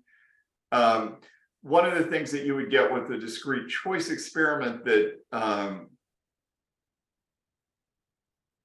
has multiple attributes may actually ask people about, may in addition to manipulating price, show people the base and scope treatment.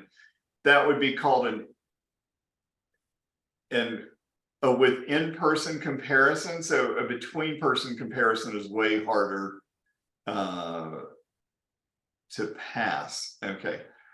So if we see sensitivity to scope, remember there are big random samples at each of the dollar amounts that are equivalent. So we've got roughly 37 versus 21% saying they favor the program. And then you can look at the willingness to pay estimates.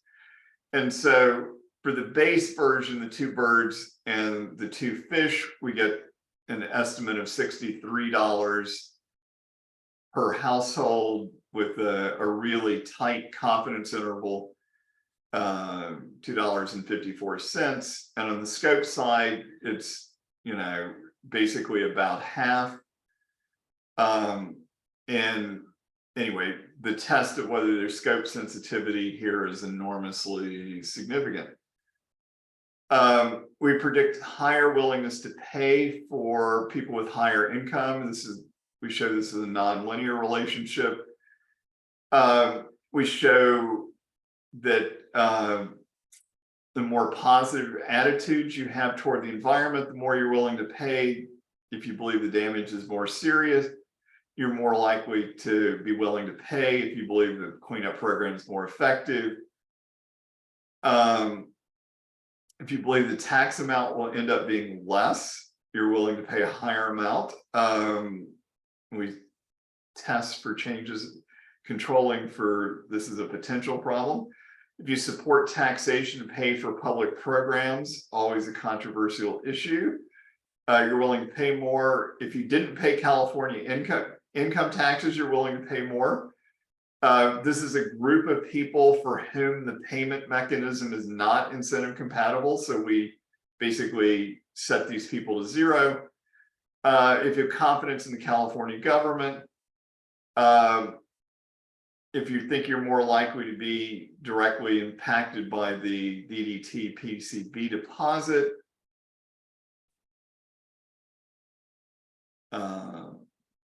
anyway, there's a Probit model that predicts all of these things. You know, this is anyway, if you're used to dealing with survey data, you know, to have, you know, equations that are you know, you just get, you know, like 2 pages of covariates, all of which are highly significant. So, you know, this data is not sort of at all random in any sense. You know, if you go saltwater boating or fishing, if you're a bird watcher, if you watch TV shows about animals, if you eat fish, if you live in Los Angeles or Orange County. So the LA County sewer system is sort of on the border of the two. If you live north of San Francisco, you're willing to pay less. So how would we summarize this? The response to the binary voting question is sensitive to the randomly assigned cost, sensitive to the scope of the good treatment, and sensitive to differences in household income. These are the 3 key predictions from economic theory about how this data should behave. The vote is influenced by observed covariates, including environmental attitudes. That's the standard preference variable, resource use and location, you know, in exactly the way that you would expect. It's influenced by judgments about the remediation plan, the cleanup plan. Okay. And why don't I stop there and people can answer questions, or people, I should say, people can ask questions. So anyway, this is a big contingent valuation study for which the U.S. Department of Justice and the National Oceanic and Atmospheric Administration of the state of California received a major out-of-court settlement for, for which they've been putting into place a variation of this remediation plan for a long time. And if you look at, say, what the problem with doing this sort of survey is, that this is an immensely expensive, time-consuming undertaking. This cost several $1 million and took us about 2 years to do.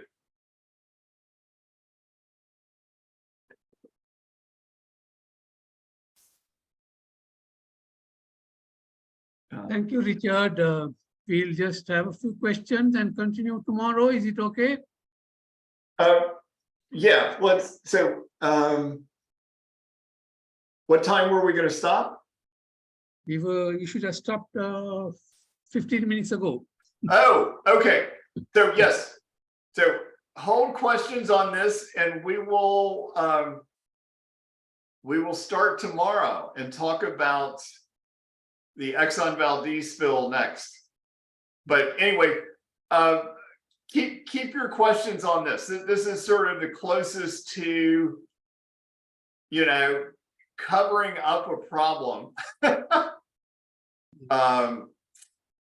I've had. But anyway, so we will stop there. I will, in the next 5 or 10 minutes, send out a link for tomorrow.